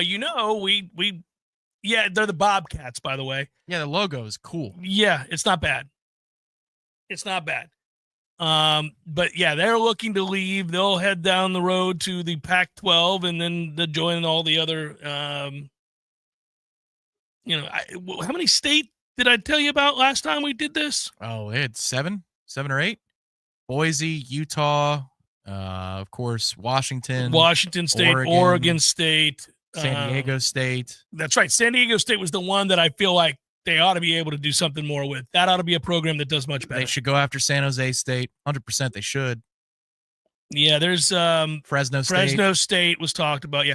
So last year they got Colorado State. They added Fresno State. They got Fresno State. Yeah, I'm sorry. I thought we were going through the actuals. Oh, so Fresno State, San Diego State, Boise State, Colorado State. They did not get Air Force who they wanted, and they did not get UNLV who they wanted. Both those schools stayed in the Mountain West, which, come on, Pac-12, you got to get UNLV in there. That seems to me like another one that ought to be good. Should have been a shoe-in. If you were doing the meetings in Las Vegas, that should have already been done. They tried to get Tulane. Tulane was not interested, and they've had to court Memphis, and this is interesting. They are a team that a lot of people think will be part of future realignment. I was reading that this morning on ESPN.com. The ACC would be wise to get Memphis. Strong basketball program, 11 consecutive years of bowl eligibility in football. They would be. They don't appear to be interested. Some of the power leagues have kind of split on whether or not they're interested in Memphis. I think the ACC should grab Memphis. Memphis made $11 million in the AAC last year. That is more than what the Pac-12 is projecting they'll pay their members upcoming. Really? That light? It ain't good. Well, remember that when they were up for the TV negotiation deal, I think Apple TV Plus was in on it, but it was a per subscriber payout. It wasn't a flat fee. It was like, yeah, we'll pay you based upon how many subs you push, which is the ultimate slap in the face. Man. So these are relatively minor realignment moments, but they're happening, and there's talk about stuff happening in the AAC, the Pac-12, the Big East. Everybody's still scrambling.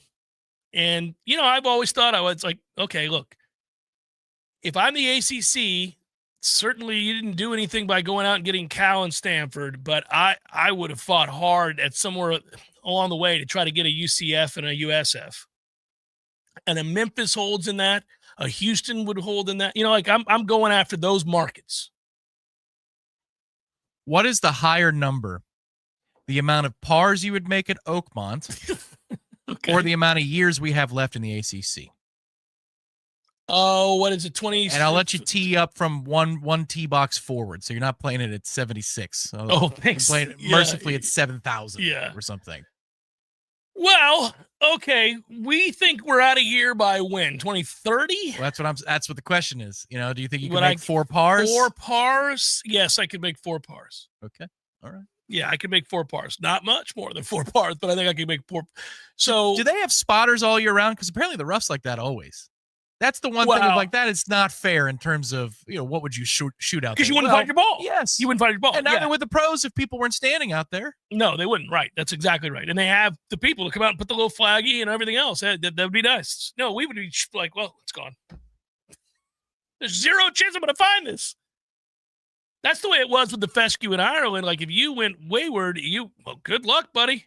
Same thing in Brighton. I will tell you, the caddies, though, in Ireland, they are on it.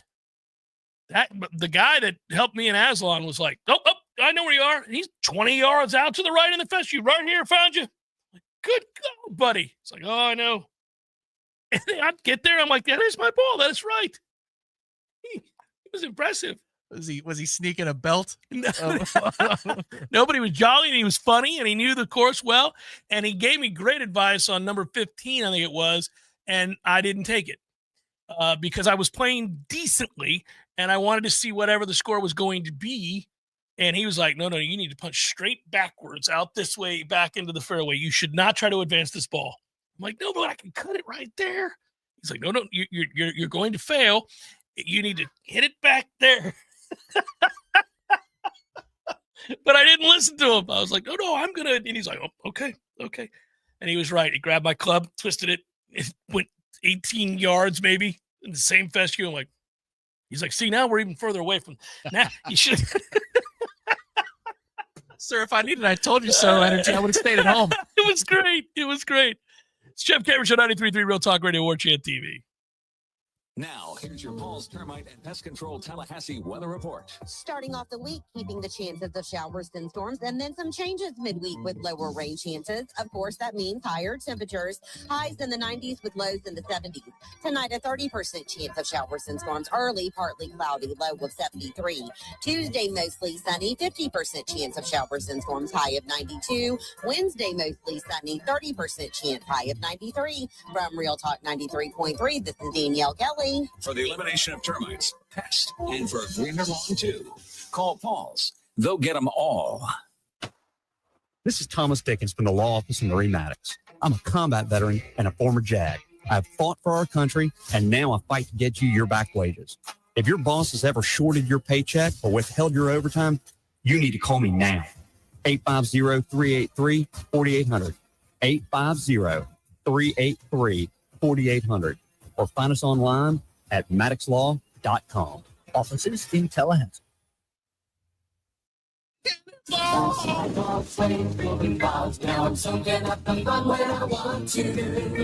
Make this summer a Swain summer. Choose Swain Pools and Spas for all your regular monthly or weekly scheduled pool maintenance, repairs, restoration, and renovation. Swain Pools and Spas is Tallahassee's pool everything store. Whether it's a deep clean, a resurfacing, or a full refresh, Swain's team will have you swimming, not skimming, in no time. Make a splash this summer and have a Swain summer. Find out all the ways Swain Pools and Spas can upgrade and maintain your backyard. Online at swainpools.com. That's swainpools.com.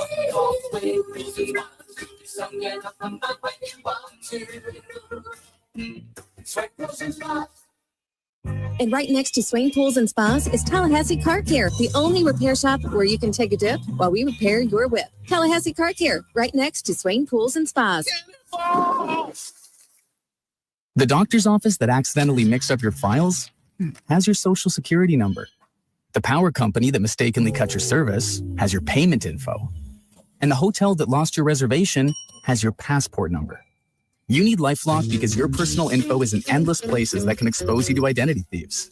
LifeLock monitors hundreds of millions of data points every second. If your identity is stolen, we'll fix it, guaranteed or your money back. Save up to 40% with promo code NEWS at lifelock.com. Terms apply. Thy ticket, Lady Jennifer of Coolidge. Well, many thanks, good sir. Here is my Discover card. They accept Discover at Renaissance fairs? Yeah, they do here. Discover is accepted at the places I love to shop. Get it? With the times. With the times? You're playing the lute. Yeah, and it sounds pretty good, right? Discover is accepted at 99% of places that take credit cards nationwide. Based on the February 2024 Nielsen Report.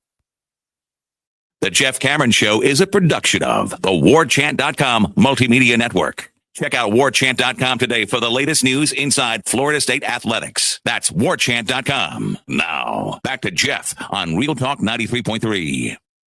one of your moments, Tom. I had one of your moments where I thought I would be absolutely locked in to some more of the college baseball, even after we lost. I know that once we lose, your hands off. You wash your hands of the sport.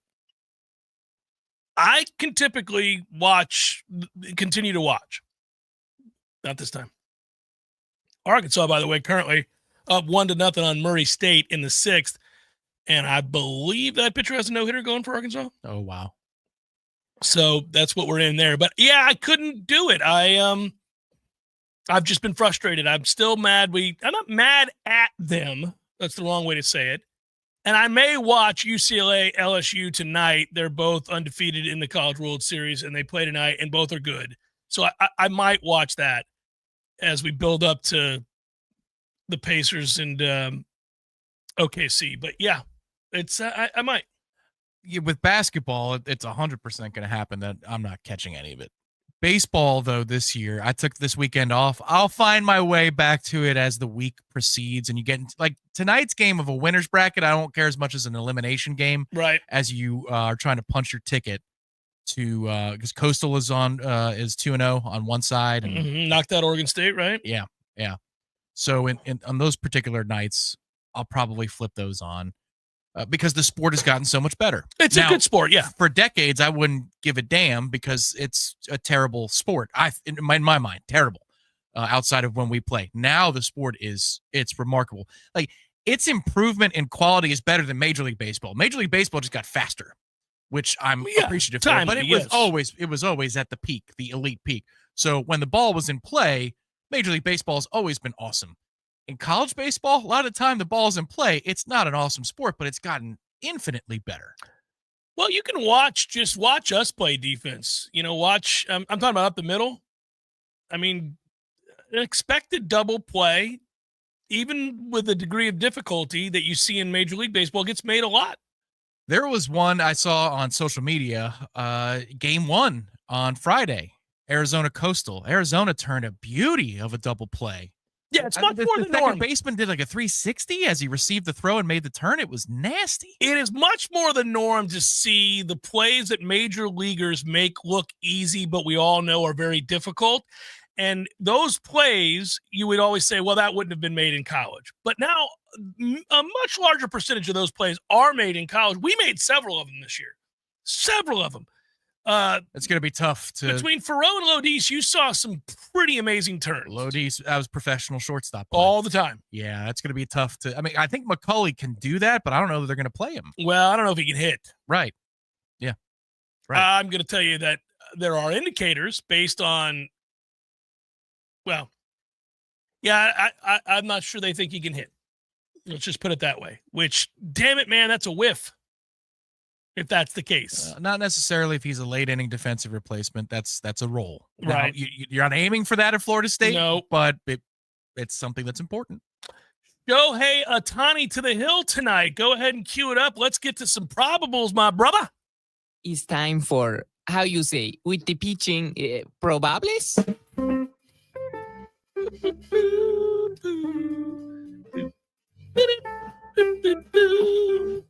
God, the Pirates can't hit. 2-1, 3-2, 2-1, every effing night. Phillies, Marlins, Mick Abel, Sandy Alcantara. Rockies, Nats, Carson Palmquist, Jake Irvin. Angels, Yankees. The Yankees coming off of getting swept by the Red Sox. Jose Soriano going for the Angels. Clark Schmidt going for the Yankees. Orioles, Rays. Rays on the heels of sweeping the Mets and Queens. No wins for New York baseball over the weekend. And that was a decisive ass kicking as the games went on. I told you, I'm feeling this coming. This is where I just want to go 500 over the next couple weeks. And Senga, of course, got hurt again because why not? By the way, if I'm not mistaken, let me double check this number. If you're a Rays fan, yeah, you're 3 games out of first. Well, they picked up 3 on the Yanks. Yes, they did. And they're 7-3 in their last 10, 39-32. Good on you. Good on you, Tampa Bay. Sorry, I had to go double check that. Tonight, that's Zach Eflin and Ryan Pepio. Red Sox Mariners. Lucas Giolito, Logan Gilbert, Astros, and the A's. God, the Astros are always in first. It's just always. Ryan Gusto goes for the Astro, the A's TBD. Padres Dodgers tonight, and that's right, you saw it in the fine print. Dylan Cease goes for the Padres, and Shohei Ohtani goes for the Dodgers. Now, this is considered largely to be an opener.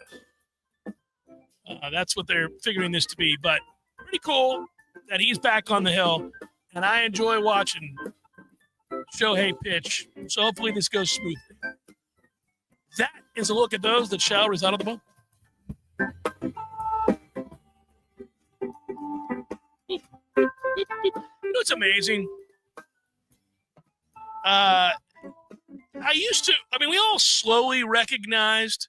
So like earlier in the show, this hour actively mentioned that Tom and myself will be heading up to Pittsburgh to watch the Pirates and the Mets.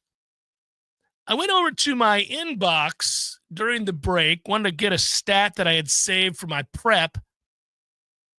And there was basically an email from a vacation type, blog for people who are going on trip advisory. There's an email trip advisory for all things Pittsburgh. Oh, really?